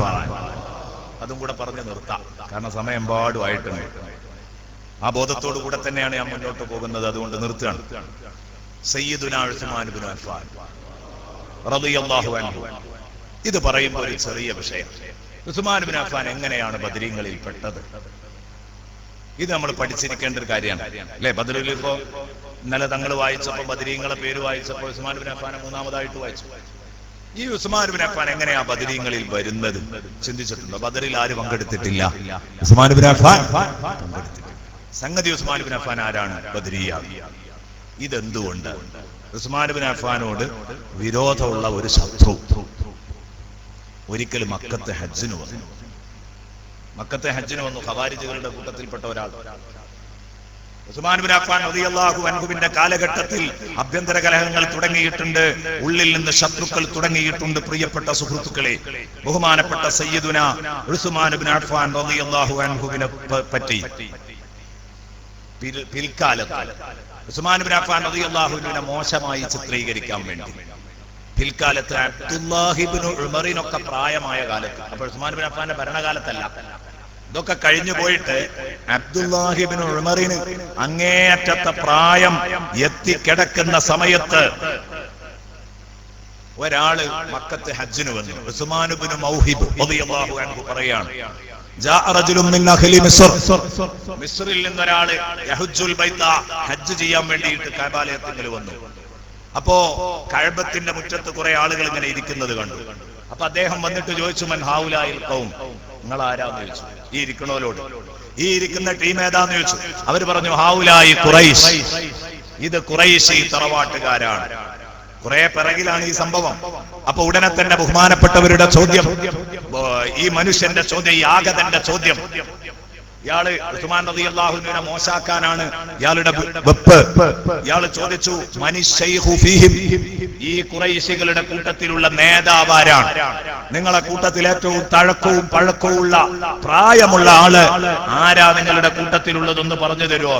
അപ്പൊ ഈ ഇരിക്കുന്ന കൂട്ടത്തില് അബ്ദുല്ലാഹി ഇബ്നു ഉമറിനെ ചൂണ്ടിയിട്ടവർ പറഞ്ഞു, ഹാദാ അബ്ദുല്ലാഹി ഇബ്നു ഉമർ റളിയല്ലാഹുവിന്റെ മോൻ അബ്ദുല്ലാഹി ഇബ്നു ഉമറിനെ അങ്ങനെ ചൂണ്ടിയിട്ട് പറഞ്ഞു, ഇയാളാണ് ഇപ്പൊ ഞങ്ങളെ കൂട്ടത്തില് ഏറ്റവും തഴക്കവും പഴക്കവുമുള്ള ചരിത്രമൊക്കെ അറിയുന്ന നല്ല പ്രായമുള്ള ഒരു മനുഷ്യൻ. ശരി. അപ്പൊ ഈ വന്ന ആഗതൻ ഉമർ റളിയല്ലാഹുവിന്റെ മകൻ അബ്ദുല്ലാഹി ഇബ്നു ഉമറിനോട് ചോദിക്കുകയാണ്, യബ്ന ഉമർ, ഉമറിന്റെ മകനെ, ഇന്നി സായിലുകാൻ ഷൈഇൻ, ഞാൻ നിന്നോട് ഒരു കാര്യം അന്വേഷിക്കും. ഫഹദ്ദിസ്നി ബിഹഖ്, സത്യസന്ധമായി എന്നോട് മറുപടി പറയണം, കളവ് പറയരുത്, സത്യമായി മറുപടി പറയണം. ഇയാൾ ഉസ്മാൻ ബിൻ അഫ്ഫാൻ എതിരാണ് വന്നിരിക്കുന്ന ആള്. അപ്പൊ ചോദ്യം എന്ത്? ഹൽ തഅലം, ഉമർ ഇബ്നു ഖത്താബിന്റെ മകൻ അബ്ദുല്ലാഹി ഇബ്നു ഉമറിനോട് ചോദിക്കാം, നിനക്കറിയോ അബ്ദുല്ലാ, നിങ്ങൾക്കറിയോ അന്നഹു അന്ന ഉസ്മാന ഫറ യൗമ ഉഹുദ്, ഉഹുദ് യുദ്ധ ദിവസം, ഉഹുദ് യുദ്ധ ദിവസം സമരം കൊടുമ്പിരി കൊള്ളുന്ന നേരത്ത്, ഘോരമായ സമരം നടന്നുകൊണ്ടിരിക്കുമ്പോൾ ഉസ്മാൻ ഇബ്നു അഫ്ഫാൻ യുദ്ധത്തിൽ നിന്ന് പിന്തിരിഞ്ഞോടിയിട്ടുണ്ട് എന്നത് നിങ്ങൾക്കറിയോ? അത് ശരിയാണോ എന്ന് ചോദിച്ചു. യുദ്ധത്തിൽ നിന്ന് തിരിഞ്ഞോടുക എന്ന് പറഞ്ഞത് മഹാപാപാണ്. മുസ്ലിം പക്ഷത്തെ ഇട്ടേച്ചിട്ട് പിന്തിരിഞ്ഞു പോകാൻ പാടില്ല, ഓടാൻ പാടില്ല. ഉസ്മാൻ ഇബ്നു അഫ്ഫാൻ ഓടിയിട്ടുണ്ട്. അപ്പോൾ ഉസ്മാൻ ഇബ്നു അഫ്ഫാൻ ഒരു പേടിത്തൊണ്ടനാന്ന് വരുത്തണ യാത്ര. അതിനാ ചോദ്യം, ഉസ്മാൻ ഉഹദ് യുദ്ധ ദിവസത്തിൽ പിന്തിരിഞ്ഞോടിയവരുടെ കൂട്ടത്തിൽ ഉണ്ടായിരുന്നു എന്ന് ഞാൻ കേട്ടിട്ടുണ്ട്, ശരിയാണോ? അല്ലേ? നിങ്ങളാണല്ലോ അത് അനുഭവിച്ചോല്ലോ, ഒന്ന് പറഞ്ഞു തരണം. അപ്പൊ അബ്ദുല്ലാഹി ഇബ്നു ഉമർ പറഞ്ഞു, നഅം, ഉസ്മാൻ ഇബ്നു അഫ്ഫാൻ ഓടിയിരുന്നു. ഇയാൾക്ക് ഇനി ഇതിലും വലിയ കിട്ടലൊന്നുമില്ല. തുടരെയാണ് ചോദ്യം. 2, അതഅലമു അന്നഹു തഗയ്യബ അൻ ബദർ വലം യശ്ഹദ്, മുസ്ലിമീങ്ങൾ ഏറ്റവും പ്രാധാന്യത്തോടെ നോക്കിക്കണ്ടിരുന്ന ബദർ സമരത്തിൽ ഉസ്മാൻ ഇബ്നു അഫ്ഫാൻ പങ്കെടുത്തിട്ടില്ല, അദ്ദേഹം ആബ്സെന്റ് ആയിരുന്നു എന്ന് ഞാൻ കേട്ടിട്ടുണ്ട്. അതിനെപ്പറ്റി നിങ്ങൾക്ക് എന്താ പറയാനുള്ളത്? അബ്ദുല്ലാഹി ഇബ്നു, ഏറ്റവും തഴക്കവും പഴക്കമുള്ള ആളാണ്, ഇയാളാണ് ചരിത്രം പറയേണ്ടത്. അബ്ദുല്ലാഹി ഇബ്നു ഉമർ പറയുകയാണ്, ഖാല നഅം, അതും ശരിയാണ്, ഉസ്മാൻ ഇബ്നു അഫ്ഫാൻ ബദറിൽ വന്നിട്ടില്ല.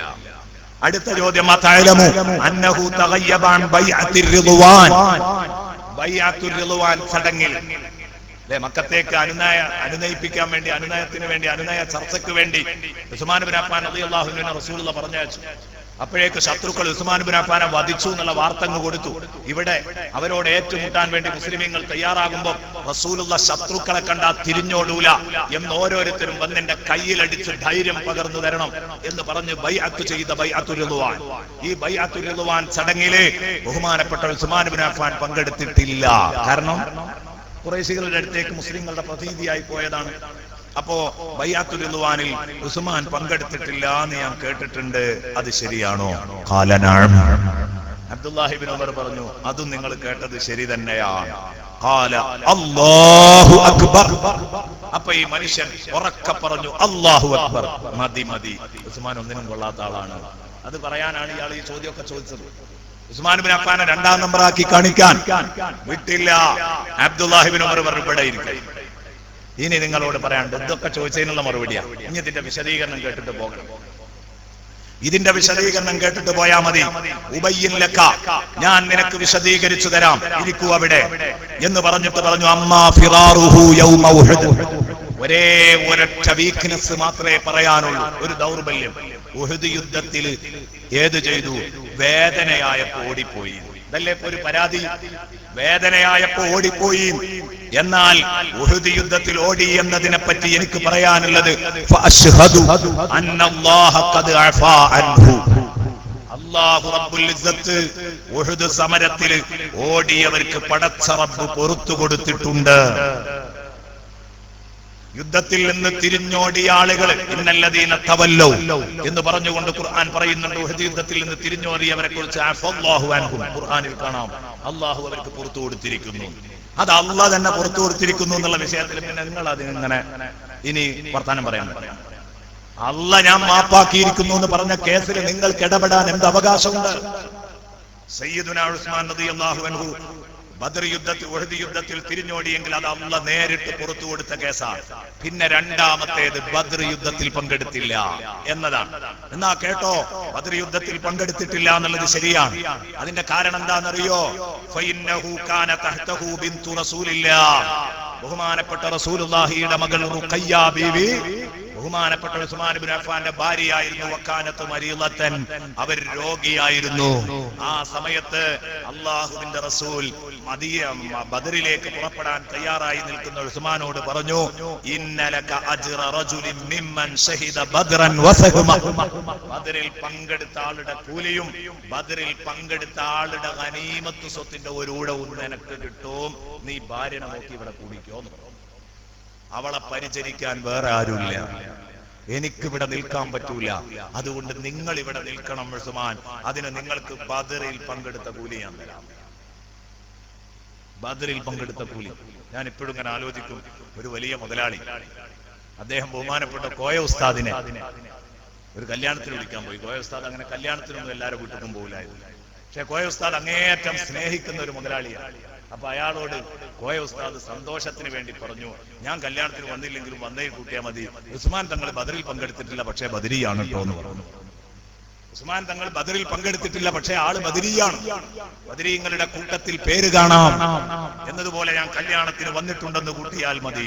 നോക്കൂ നിങ്ങൾ പ്രിയപ്പെട്ട സുഹൃത്തുക്കളെ, അപ്പൊ റസൂലുള്ളാഹി സ്വല്ലല്ലാഹു അലൈഹി വസല്ലം തങ്ങളുടെ മകൾ, എന്നിട്ട് ആ മകൾ വഫാത്തായപ്പോൾ ഉമ്മു കുൽസൂമിനെ കെട്ടിച്ചു കൊടുത്തു. അവര് വഫാത്തായപ്പോൾ റസൂലുള്ളാഹി പറഞ്ഞു, ഇനിയൊരു മോളുണ്ടെങ്കിൽ അതും കൂടെ ഞാൻ ഉസ്മാന് കെട്ടിച്ചു കൊടുക്കുമായിരുന്നു. ഇത്രയധികം അള്ളാഹുവിന്റെ റസൂൽ സ്നേഹിച്ച റസൂലുള്ളാഹിയുടെ മകൾക്ക് വേണ്ടി കാരണവും പ്രതിബന്ധവും ഉള്ളത് കൊണ്ട് സമരക്കളത്തിലേക്ക് വന്നില്ല എന്നുള്ള കാരണം കൊണ്ട് നിങ്ങൾ ഉസ്മാൻ ഇബ്നു അഫ്ഫാനെ കൊച്ചാക്കാൻ ശ്രമിക്കുന്നുവെങ്കിൽ ഇത് അക്രമമാണ്. അബ്ദുല്ലാഹി ഇബ്നു ഉമർ റളിയല്ലാഹു അൻഹു പറഞ്ഞു. പിന്നെ പറഞ്ഞു ബൈഅത്തുൽ റിദ്വാനിൽ പങ്കെടുത്തില്ല എന്നല്ല. ബൈഅത്തുൽ റിദ്വാനിൽ പങ്കെടുക്കാതിരിക്കാനുള്ള കാരണം എന്താ? ഫലൗ കാന അഹദുൻ ഹുനാക അഅസ്സ ബിമത്നി മക്ക മിൻ ഉസ്മാന ലബഅസഹു മകാന. ഖുറൈശികളോട് സംസാരിക്കാൻ ഉസ്മാനേക്കാൾ ഹാൻഡുള്ള ഒരാൾ മക്കത്തുണ്ടായിരുന്നെങ്കിൽ അവരെ പറഞ്ഞേക്കുമായിരുന്നു സയ്യിദുനാ റസൂലുള്ളാഹി. എത്രത്തോളം ധീരനിൽ ധീരനാണ്, ധീരരിൽ ധീരനാണെന്ന് നമ്മൾ എപ്പോഴും പറയുന്ന സയ്യിദുനാ ഉമർ റളിയല്ലാഹുവിനെ പറഞ്ഞയച്ചാലോ എന്ന് റസൂലുള്ളാഹി ആലോചിച്ചിട്ടുണ്ട്. ഉമർ റളിയല്ലാഹുവിനോട് ചോദിച്ചു, നിങ്ങൾ പോകുമോ? അപ്പൊ ഉമർ റളിയല്ലാഹു പറഞ്ഞ എന്താ അറിയോ?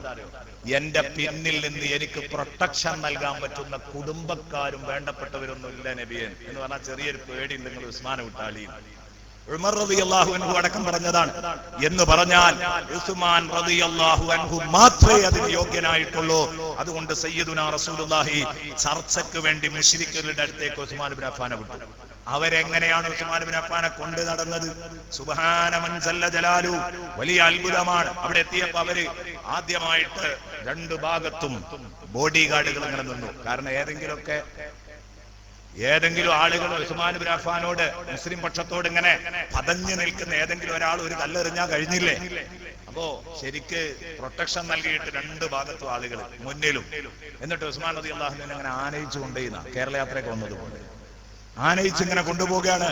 എന്നിട്ട് എന്റെ പ്രിയപ്പെട്ട സുഹൃത്തുക്കളെ അവിടെ എത്തിയിട്ട് അവർ പറഞ്ഞു, ഇദാ ഹാദാ ബൈത്തുല്ലാഹിൽ ഹറാം, അല്ലാഹുവിന്റെ കഅബാലയമാണ്, ഇഹ്റാം കെട്ടി പോന്നതല്ലേ, തുഫ് ബിഹാദൽ ബൈത്ത്, വേണമെങ്കിൽ തവാഫ് ചെയ്തോ.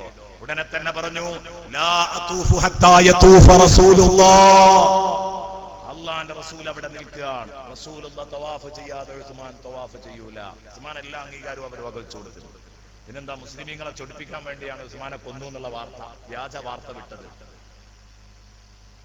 വ്യാജ വാർത്ത ഇവർ വിട്ടത് അതിനായിരുന്നു. ഉസ്മാൻ ഇബ്നു അഫ്ഫാൻ റളിയല്ലാഹു അൻഹു ബൈഅത്തുർ റിദ്വാനിൽ പങ്കെടുത്തിട്ടില്ല എന്നുള്ളത് ശരിയാണ്, അത് ഇതിനു വേണ്ടി പോയതായിരുന്നു. എന്നിട്ട് പറഞ്ഞു അവർ ഉസ്മാൻ ഇബ്നു അഫ്ഫാനെ കൊന്നു എന്ന വിവരം കേട്ടപ്പോൾ റസൂലുള്ളാഹി ഇവരിൽ നിന്ന് ബൈഅത്ത് വാങ്ങുമ്പോൾ, ഉടമ്പടി വാങ്ങുമ്പോൾ റസൂലുള്ളാഹിന്റെ കയ്യിൽ വന്നിട്ട് ഓരോരുത്തരും ഇങ്ങനെ അടിക്കുകയാണ്. നബിയെ, ഞങ്ങൾ പിന്തിരിഞ്ഞോടൂല, എന്ത് സംഭവിച്ചാലും ജീവൻ നഷ്ടപ്പെട്ടാലും ഞങ്ങൾ പോകൂല. നബി തങ്ങളുടെ കയ്യിൽ വന്ന് നബി തങ്ങളുടെ വലതു കൈയിൽ അവരുടെ വലതു കൈ കൊണ്ട് അടിച്ച് ബൈഅത്ത് ചെയ്യുമ്പോൾ സയ്യിദുനാ റസൂലുള്ളാഹി എല്ലാം കഴിഞ്ഞതിന് ശേഷം റസൂലുള്ളാഹി തങ്ങൾ അല്ലാഹുവിന്റെ റസൂലിന്റെ വലത്തെ കൈ കൊണ്ട് ഇടത്തെ കൈയിൽ ഇങ്ങനെ അടിച്ചിട്ട് റസൂലുള്ളാഹി പറഞ്ഞു, ഹാദിഹി യദു ഉസ്മാൻ, ഹാദിഹി യദു ഉസ്മാൻ, എന്റെ പ്രിയപ്പെട്ട ഉസ്മാൻ ഇവിടെ ഇല്ലാത്തത് കൊണ്ടാണ് ബൈഅത്ത് ചെയ്യാത്തത്, അതുകൊണ്ട് ഇത് ഉസ്മാന്റെ കൈയാണ്. ബഹുമാനപ്പെട്ട ഉസ്മാൻ ഇബ്നു അഫ്ഫാൻ ബൈഅത്തുർ റിദ്വാനിലെ എന്റെ പ്രിയപ്പെട്ട സുഹൃത്തുക്കളെ, ഉസ്മാന്റെ ബൈഅത്ത് പ്രതീകാത്മക ബൈഅത്താണ്. സയ്യിദുനാ റസൂലുള്ളാഹി അവിടുത്തെ കൈ ഇങ്ങനെ ഉയർത്തിയിട്ട് പറഞ്ഞു, ഹാദിഹി യദു ഉസ്മാൻ, ഇത് ഉസ്മാന്റെ കൈയാണ്. എന്നിട്ട് റസൂലുള്ളാഹിന്റെ കയ്യിൽ തന്നെ റസൂലുള്ളാഹിന്റെ കൈ കൊണ്ട് അടിച്ചിട്ട്, ഉസ്മാനാണ് കേട്ടോ ഈ ബൈഅത്ത് ചെയ്യുന്നത്. ബഹുമാനപ്പെട്ട സയ്യിദുനാ റസൂലുള്ളാഹി സ്വന്തം കൈ കൊണ്ട് മറ്റേ കൈയിൽ അടിച്ചിട്ട് ഹാദിഹി ലി ഉസ്മാൻ, ഹാദിഹി ലി ഉസ്മാൻ, ഹാദിഹി ലി ഉസ്മാൻ എന്ന് പറഞ്ഞിട്ടുണ്ടെങ്കിൽ പിന്നെ ബൈഅത്തുൽ റിദ്വാനിൽ പങ്കെടുത്തില്ല എന്ന് പറഞ്ഞ് ഇങ്ങനെ പ്രശ്നം ഉണ്ടാക്കേണ്ട കാര്യം എന്തുണ്ട്? ഖവാരിജികളും ഷിയാക്കളും ഒക്കെ ഇതിന്റെ ആളുകളാണ്. ഉസ്മാൻ റളിയല്ലാഹു അൻഹു പറയുമ്പോഴേക്കും ഇവർ പറയും, ഓഹദിൽ ബദർ പങ്കെടുക്കാൻ പറ്റാത്തവനല്ലേ, അങ്ങനെ പറയാം. കാരണം എങ്ങനെയെങ്കിലും എന്തോ ഒരു ദേഷ്യാണ് ഷിയാക്കൾക്ക്. ഞാൻ 4 കൊല്ലം മുമ്പ് ബഹ്റൈനിൽ പോയപ്പോഴാണ് ഒരു സുന്നത്തി ജമാഅത്തിന്റെ ആലിമിനെ പിടിച്ചിട്ട് അറസ്റ്റ് ചെയ്തിട്ട് ഷിയാക്കൾ അറസ്റ്റ് ചെയ്തിട്ട് ഷെയ്ഖാനിയെ കുറ്റം പറയണം. ഷെയ്ഖാനി അണ്ണാ സിദ്ദീഖ് റളിയല്ലാഹു അൻഹു, ഉമർ റളിയല്ലാഹു അൻഹു, ഉസ്മാൻ ഇബ്നു അഫ്ഫാനും ചീത്ത പറയണം. പക്ഷേ ഷെയ്ഖാനിയാണെന്ന് അയാളോട് പറഞ്ഞത് ഉമർ റളിയല്ലാഹു അൻഹുവിനെയും സിദ്ദീഖ് റളിയല്ലാഹു അൻഹുവിനെയും ചീത്ത പറയണം. ഇദ്ദേഹം പറഞ്ഞു, ഞാൻ പറയില്ല, ഈമാനുള്ളവന് പറയാൻ പറ്റും. കാരണം ഇവരുടെ വിശ്വാസം എന്താ, റസൂലുള്ളാഹി കഴിഞ്ഞാൽ പിന്നെ അലിയാരാ ഭരിക്കേണ്ടത്, മറ്റുള്ളതൊക്കെ തട്ടിയെടുത്തതാണ്. അപ്പോ ഉസ്മാൻ റളിയല്ലാഹു അൻഹു, ഉമർ റളിയല്ലാഹു അൻഹു, സിദ്ദീഖ് റളിയല്ലാഹു അൻഹു ഒക്കെ ഫാസിഖീങ്ങളാണെന്ന് പറയണം, പറയൂലെന്ന്. അവസാനം പറഞ്ഞു, നാവ് മുറിക്കും പറഞ്ഞില്ലെങ്കിൽ എന്ത് സംഭവിച്ചാലും പറയൂലെന്ന്. റൂമിനുള്ളിലിട്ടിട്ട് ആ സുന്നത്തി ജമാഅത്തിന്റെ പണ്ഡിതന്റെ നാവ് അവർ അരിഞ്ഞെടുത്തു. സയ്യിദുന അബൂബക്കറിനെ സിദ്ദീഖിനെയും ഉമർ ഇബ്നുൽ ഖത്താബിനെയും തെറി പറയാത്തതിന്റെ പേരിൽ. അപ്പോ ഇത്തരം ഹദീസുകൾ, ഇത്തരം സംഭവങ്ങളൊക്കെ അവർ പലപ്പോഴും കൊഴുപ്പിച്ച് പറയും. എന്തിനു? ഉസ്മാൻ ഇബ്നു അഫ്ഫാനെ മോശാക്കാൻ. പക്ഷെ നമ്മൾ ഇത് വായിച്ചു നോക്കുമ്പോൾ അവിടെ ഉസ്മാൻ ഇബ്നു അഫ്ഫാൻ ഉയരുകയാണ്, അല്ലേ? ഉസ്മാൻ ഇബ്നു അഫ്ഫാൻ ഉയരുകയാണ്. ഉസ്മാൻ ഇബ്നു അഫ്ഫാൻ അള്ളാഹുവിന്റെ റസൂല് നൽകിയ സ്ഥാനം. എന്നിട്ട് അബ്ദുല്ലാഹി ഇബ്നു ഉമർ പറഞ്ഞു, ആഹാ, ഈ 3 ചോദ്യം ചോദിച്ചിട്ട് അതിന്റെ സത്യാവസ്ഥ ഞാൻ പറയുമ്പോ തക്ബീർ ചൊല്ലി പാസ്സാക്കിയാലേ ഉസ്മാൻ ഇബ്നു അഫ്ഫാൻ മോശക്കാരനാണ്. ഇപ്പൊ തൽക്കാലം ഈ മറുപടി ആയിട്ട് പോയിക്കോ, തീർന്നിട്ടില്ലെങ്കിൽ ഇഞ്ഞും പറഞ്ഞുതരാം. ഇപ്പൊ ഈ തന്ന മറുപടി ആയിട്ട് പോയിക്കോ, ഇനിയും സംശയം ഉണ്ടെങ്കിൽ ചോദിച്ചോ. ഉസ്മാൻ ഇബ്നു അഫ്ഫാന്റെ പ്യൂരിറ്റി ഞാൻ വ്യക്തമാക്കാം, അവിടുത്തെ പരിശുദ്ധി ഞാൻ വ്യക്തമാക്കുക തന്നെ ചെയ്യും. ബഹുമാനപ്പെട്ട സയ്യിദുന അബ്ദുല്ലാഹി ഇബ്നു ഉമർ റളിയല്ലാഹു അൻഹു, ഈ ഉസ്മാൻ ഇബ്നു അഫ്ഫാൻ റളിയല്ലാഹു അൻഹു, അവരിൽ നിന്ന് നമുക്ക് പകർത്തിയെടുക്കാനുള്ള ഏറ്റവും വലിയ ഗുണം എന്താണെന്നറിയോ? എങ്ങനെ ബദരീങ്ങളുടെ കൂട്ടത്തിൽപ്പെടാതെ ബദരിയായി എന്ന് പറയാനപ്പതൊക്കെ പറഞ്ഞത്. ഇനി അതിൽ പകർത്തിയെടുക്കാനുള്ള ഗുണം സഹാബത്താണ്, ധർമ്മമാണ്. നന്നായി സ്വതക്ക ചെയ്യണം. അതാ ഞാൻ ഇന്നലെ പറഞ്ഞത്. ഞാൻ വേഗം പോകണം എന്ന് കരുതിയതാണ്, പക്ഷെ ഈ സദസ്സിന്റെ ഭംഗി കണ്ടപ്പോ അങ്ങനെ ഇരുന്നു പോയതാ. പക്ഷെ അതിലേറെ ആകർഷിപ്പിച്ചത് ആ ഒരു രംഗാണ്. തങ്ങളാണ് ചോദിക്കുമ്പോ 11,444, 11 കഴിഞ്ഞ് പിന്നെ തങ്ങൾ മതി എന്ന് പറയാം. ഈ ഒരു അവസ്ഥ അള്ളാഹു എന്നും നിലനിർത്തി തരട്ടെ. ദീനിന് വേണ്ടി ഉസ്മാൻ ഇബ്നു അഫ്ഫാനെ പോലെ കൊടുക്കാൻ നമുക്ക് കഴിയണം. ഉസ്മാൻ ഇബ്നു അഫ്ഫാൻ റളിയല്ലാഹു അൻഹുവിനെ പോലെ ദീനിന് വേണ്ടി കൊടുക്കാൻ എന്റെ പ്രിയപ്പെട്ട സുഹൃത്തുക്കളെ നമുക്ക് കഴിയണം. അത് ചെറിയ ഭാഗ്യമല്ല. ബഹുമാനപ്പെട്ട സയ്യിദുന ഉസ്മാൻ ഇബ്നു അഫ്ഫാൻ റളിയല്ലാഹു അൻഹുവിനോട് റസൂലുള്ളാഹി തങ്ങള് വസുബത്ത് തബൂക്കിലേക്ക് പുറപ്പെടുമ്പോൾ, ഇതും കൂടെ പറഞ്ഞിട്ട് നിർത്താം. വസുബത്ത് തബൂക്കിലേക്ക് പുറപ്പെടുമ്പോൾ അത് ഗസുവത്തുൽ ഉസ്റയായിരുന്നു. പ്രാരാബ്ധം നിറഞ്ഞ ഒരു യുദ്ധം. ആയുധങ്ങളില്ല, പട്ടിണിയാണ്, ഭക്ഷണങ്ങളില്ല. വല്ലാതെ പ്രയാസപ്പെടുന്ന ജയ്ഷുൽ ഉസ്റ എന്ന പേരിൽ അറിയപ്പെടുന്ന ഗസ്വത്ത് തബൂക്ക്. തബൂക്ക് യുദ്ധത്തിലേക്ക് പുറപ്പെടുമ്പോൾ ബഹുമാനപ്പെട്ട ഉസ്മാൻ ഇബ്നു റസൂലുള്ളാഹി തങ്ങളെ എല്ലാവരും ഇങ്ങനെ സംഭാവന നൽകാൻ വേണ്ടി പ്രേരിപ്പിക്കുകയാണ്. സമരക്കളത്തിലേക്ക് സംഭാവന നൽകണം എന്ന് പറഞ്ഞിട്ട് റസൂലുള്ളാഹി സ്വല്ലല്ലാഹി അലൈഹി വസല്ലം തങ്ങൾ അവരെ പ്രേരിപ്പിച്ചുകൊണ്ടിരിക്കുമ്പോൾ, അവരെ മോട്ടിവേറ്റ് ചെയ്യുമ്പോൾ ഉസ്മാൻ ഇബ്നു അഫ്ഫാൻ എഴുന്നേറ്റ് വന്നിട്ട് പറഞ്ഞു, യാ റസൂലല്ലാഹ് അലയ്യ മിഅതു ബഈരിൻ ബിഅഹ്ലാസിഹാ വഅഖ്താബിഹാ ഫീ സബീലില്ലാഹ്. 100 ഒട്ടകം അതിന്റെ അറേഞ്ച്മെന്റ്സോടുകൂടെ, എല്ലാ ഒരുക്കങ്ങളോടെയും, ജീനികൾ, അതുപോലെ തന്നെ ഒട്ടക കട്ടിലുകൾ, കയറുകൾ എല്ലാം നൽകും, വാളുകൾ, എന്തൊക്കെയാണോ യുദ്ധത്തിന് വേണ്ടത് ഒരൊട്ടകത്തിന്റെ ഒപ്പം അതൊക്കെ നൽകിക്കൊണ്ട് 100 ഒട്ടകത്തെ ഞാൻ നൽകാം യാ റസൂലല്ലാഹ്. നബി തങ്ങൾ പറഞ്ഞു, ഉസ്മാൻ 100 ഒട്ടകം തന്നിരിക്കുന്നു. ആരാണ് സദസ്സിൽ ഒരൊട്ടകം തന്നെയെങ്കിലും തരാൻ പറ്റുന്നത് ഇനിയുള്ളത്? അപ്പോൾ ഉസ്മാൻ റളിയല്ലാഹു അൻഹു എഴുന്നേറ്റിട്ട് പറഞ്ഞു, അലയ്യ മിഅതാ ബഈരിൻ ബിഅഹ്ലാസിഹാ വഅഖ്താബിഹാ ഫീ സബീലില്ലാഹ്. നബിയെ, ഒരു 200 ഒട്ടകവും കൂടെ എന്റെ വക. 100 പറഞ്ഞ ഉസ്മാൻ ഇബ്നു അഫ്ഫാൻ തന്നെ എഴുന്നേറ്റിട്ട് പിന്നെ 200 ഒട്ടകം തരാന്ന് പറയാണ്. നബി തങ്ങൾ പറഞ്ഞു, ഇനി ആരാ തരാനുള്ളത്? ഉസ്മാൻ ഇബ്നു അഫ്ഫാൻ എഴുന്നേറ്റിട്ട് പറഞ്ഞു, നബിയെ, എനിക്ക് വീണ്ടും ബഹുമാനപ്പെട്ടവർ എഴുന്നേറ്റിട്ട് പറഞ്ഞു, അലയ്യ സലാസുമിഅത്തി ബഈരിൻ ബിഅഹ്ലാസിഹാ വഅഖ്താബിഹാ ഫീ സബീലില്ലാഹ്. ഒരു 300 എണ്ണം കൂടെ, 100, 200, 300, 600 ഒട്ടകം. ആ ചോദിച്ച ചോദ്യത്തിൽ നിന്ന് ഉസ്മാൻ ഇബ്നു അഫ്ഫാൻ അങ്ങ് ഓഫർ ചെയ്തപ്പോൾ അല്ലാഹുവിന്റെ റസൂൽ മിമ്പറിൽ നിന്നാണ് സംഭാവന ചോദിക്കുന്നത്. ആ മിമ്പറിൽ നിന്ന് റസൂലുള്ള പടിയിറങ്ങി, മിമ്പറിന്റെ പടിയിറങ്ങി താഴോട്ട് വന്നിട്ട് അല്ലാഹുവിന്റെ റസൂൽ സല്ലല്ലാഹു അലൈഹി വസല്ലമ തങ്ങൾ പറഞ്ഞു, മാ അലാ ഉസ്മാൻ മാ അമില ബഅദ ഹാദിഹി, മാ അലാ ഉസ്മാൻ മാ അമില ബഅദ ഹാദിഹി, മാ അലാ ഉസ്മാൻ മാ അമില ബഅദ ഹാദിഹി. ഇത്രയും വലിയ സംഭാവന ദീനി ഫണ്ടിലേക്ക് തന്നതിന് ശേഷം ഉസ്മാൻ എന്ത് ചെയ്താലും കുറ്റല്ല. മൂപ്പര് എന്താ വേണ്ടത് കാട്ടിക്കോട്ടെ.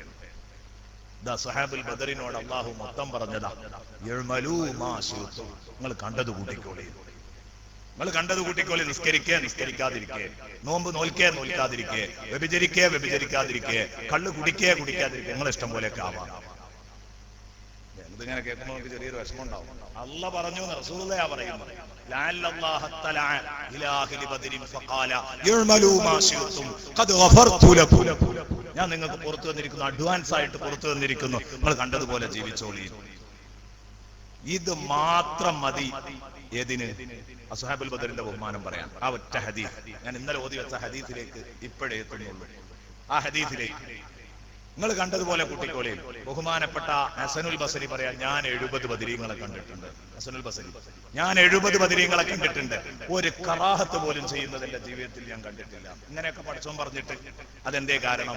അവർക്കറിയാം ഇത് ചെയ്യാൻ വേണ്ടി പറഞ്ഞതല്ല പഠിച്ചവൻ, നമ്മളോടുള്ള ഇഷ്ടം കൊണ്ട് പറഞ്ഞതാണ്.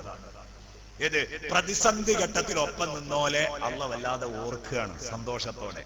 അങ്ങനെയാണല്ലോ, പ്രതിസന്ധി ഘട്ടത്തിൽ ഒപ്പം നിന്നോല് ഓൽക്ക് എന്നോ ഒരു മഹത്വം കൂടുതലുണ്ട്. അതുകൊണ്ടാണ് നമ്മൾ പറയുന്നത്, പഴയ കാലത്ത് വെട്ടും കുത്തും ഒക്കെ സഹിച്ച് ദീനിന് വേണ്ടി വളർന്ന ആളുകള് പുതിയ തലമുറ അവരെ കൊച്ചാക്കരുത്. കാരണം എന്താണ്?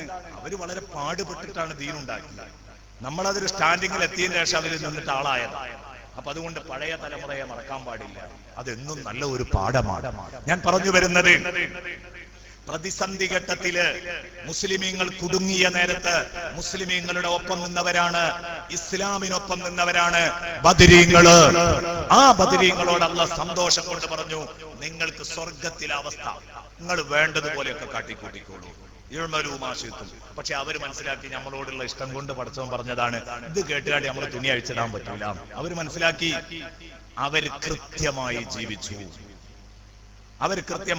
ഹസനുൽ ബസരി പറഞ്ഞ ആ വാക്കിലുണ്ട്, ഞാൻ കണ്ട 70 ബദരീങ്ങളുടെ സ്വഭാവം. ഇന്ന് നമ്മുടെ കൂട്ടത്തിലുള്ള ഏറ്റവും വലിയ മുത്തഖീങ്ങളെ അവര് കണ്ടാൽ പറയും, ഇവർക്കൊന്നും ആഖിറത്തിൽ കാര്യമായിട്ടൊന്നും കിട്ടാണ്ടാവൂല. ഇന്ന് നമ്മളെ കൂട്ടത്തിലുള്ള മുത്തഖീങ്ങളെ, നമ്മളെ കൂട്ടത്തിലല്ല, ഹസനുൽ ബസരി പറയുന്ന മൂപ്പര കാലത്താ. അദ്ദേഹത്തിന്റെ കാലത്ത് മുത്തഖീങ്ങളെ കണ്ട ബദരീങ്ങൾ പറയും, ഇവർക്കൊക്കെ എത്താ പരലോകത്ത് ചെല്ലുമ്പോ എന്ത് പ്രതിഫല കിട്ടാനുണ്ടാകുക. അവർക്ക് എന്ന് പറഞ്ഞാൽ ഇതിലേറെ അമല് ചെയ്തിരുന്നു അവര്. ഇന്നത്തെ മുത്തഖീങ്ങൾ ചെയ്യുന്നതിലേറെ നമ്മളെ കൂട്ടത്തിലുള്ള തെറ്റുകുറ്റങ്ങൾ ചെയ്യുന്നവരെ കണ്ടാൽ ആ ബദരീങ്ങൾ പറയും ഇന്നഹും ലാ യുഅ്മിനൂന ബിയൗമിൽ ഹിസാബ്, ഇവർക്കൊന്നും ജഡ്ജ്മെന്റ് നാളിൽ വിശ്വാസം തന്നെ ഇല്ല എന്ന് എപ്പോഴോ വിധി എഴുതി കളയും. ഇതായിരുന്നു ഞാൻ കണ്ട 70 ബദരീങ്ങളുടെ സ്വഭാവം. 70 ബദരീങ്ങളെ കാണാൻ ഭാഗ്യമുണ്ടായ ആളാണ് ഹസനുൽ ബസരി റളിയല്ലാഹു അൻഹു. അപ്പൊ ഈ ബദരീങ്ങളോട് അല്ലാഹ് ഇങ്ങനെ പറഞ്ഞു അല്ലേ, എന്നിട്ട് ഒരു തെറ്റും ചെയ്തില്ല, ഒരു തെറ്റും ചെയ്തില്ല. അത് റസൂലുള്ളാഹിക്ക് അറിയാം. ഉസ്മാൻ ഇബ്നു അഫ്ഫാനോട് ഉള്ള സന്തോഷം കൊണ്ട് റസൂലുള്ള പറഞ്ഞതാണ് മാഅല ഉസ്മാൻ മാഅമില ബഅദ ഹാദിഹി. ഇത്രയും വലിയ സംഭാവന നൽകിയതിന്റെ ശേഷം ഉസ്മാൻ എന്ത് ചെയ്താലും കുഴപ്പമില്ല എന്ന് സയ്യിദുനാ റസൂലുള്ളാഹി തങ്ങളാണ് പ്രഖ്യാപിക്കുമെങ്കിൽ ഉസ്മാൻ അത് കേട്ടിട്ട് മുണ്ടഴിച്ചിടൂല എന്ന് റസൂലുള്ളാഹിക്ക് നല്ല ബോധമുണ്ട്. നമ്മളോടാ യമലു മാഷിത്തുന്നെങ്ങാനും പറഞ്ഞതെങ്കിൽ ഒന്ന് സപ്പോസ് ഒന്ന് സങ്കല്പിച്ചു നോക്ക്, നമ്മളോടാണല്ലോ യമലു മാഷിത്ത് നിങ്ങൾ കണ്ടതുപോലെ ഒന്ന് ജീവിച്ചോളിയടാ അത് വഫർത്തിലൊക്കെ ഞാനൊക്കെ പുറത്തു തന്നിരിക്കുന്നു എന്ന് അള്ളാഹ് പറഞ്ഞാൽ, ഈ ലിമിറ്റേഷൻസ് ഒക്കെ ഉണ്ടായിട്ട് തന്നെ, ഈ കാണുന്ന പരിധികൾ മുഴുവനും നമുക്കുണ്ടായിട്ട്, നിയമവിലക്കുകളുടെ ഈ പരിധികൾ മുഴുവൻ ഉണ്ടായിട്ട് നമ്മൾ ഈ കോലത്തിന് തുണി അഴിച്ചിടുന്നുണ്ടെങ്കിൽ നമ്മളോടെങ്ങാനും യമലു മാഷിത്ത് എന്ന് പറഞ്ഞാൽ എന്തായിരിക്കും കോലം? നമ്മളോട് ഇത് പറയാൻ പറ്റൂല, പറയാൻ പറ്റിയ ആളുകളല്ല. അതാണ് അസ്ഹാബുൽ ബദറിന്റെ ഏറ്റവും വലിയ മഹത്വം. അസ്ഹാബുൽ ബദറിനെ കുറിച്ച് വേറെ ഒരു മഹത്വം പറയാനില്ല. അതുകൊണ്ടാണ് ബഹുമാനപ്പെട്ട ഷെയ്ഖ് അബ്ദുൽ അസീസ് തങ്ങൾ വളപ്പിൽ ബദർ മൗലിദിൽ പറയുന്നുണ്ട്, എന്ത് ബദരീങ്ങളുടെ ഏറ്റവും വലിയ മഹത്വം കഫാഹും ലഹും നസ്സുൽ കിതാബി വസുന്നതി.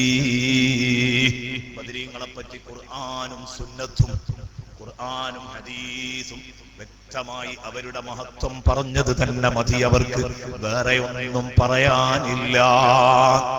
ബദരീങ്ങൾക്ക് അത് തന്നെ മതി.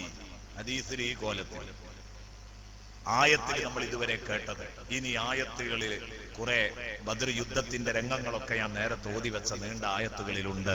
സമയക്കുറവ് കൊണ്ട് തൽക്കാലം ഞാൻ അവസാനിപ്പിക്കുന്നു. 4-5 ആയത്തുകളുടെ അർത്ഥമൊക്കെ പറയാനുണ്ട്.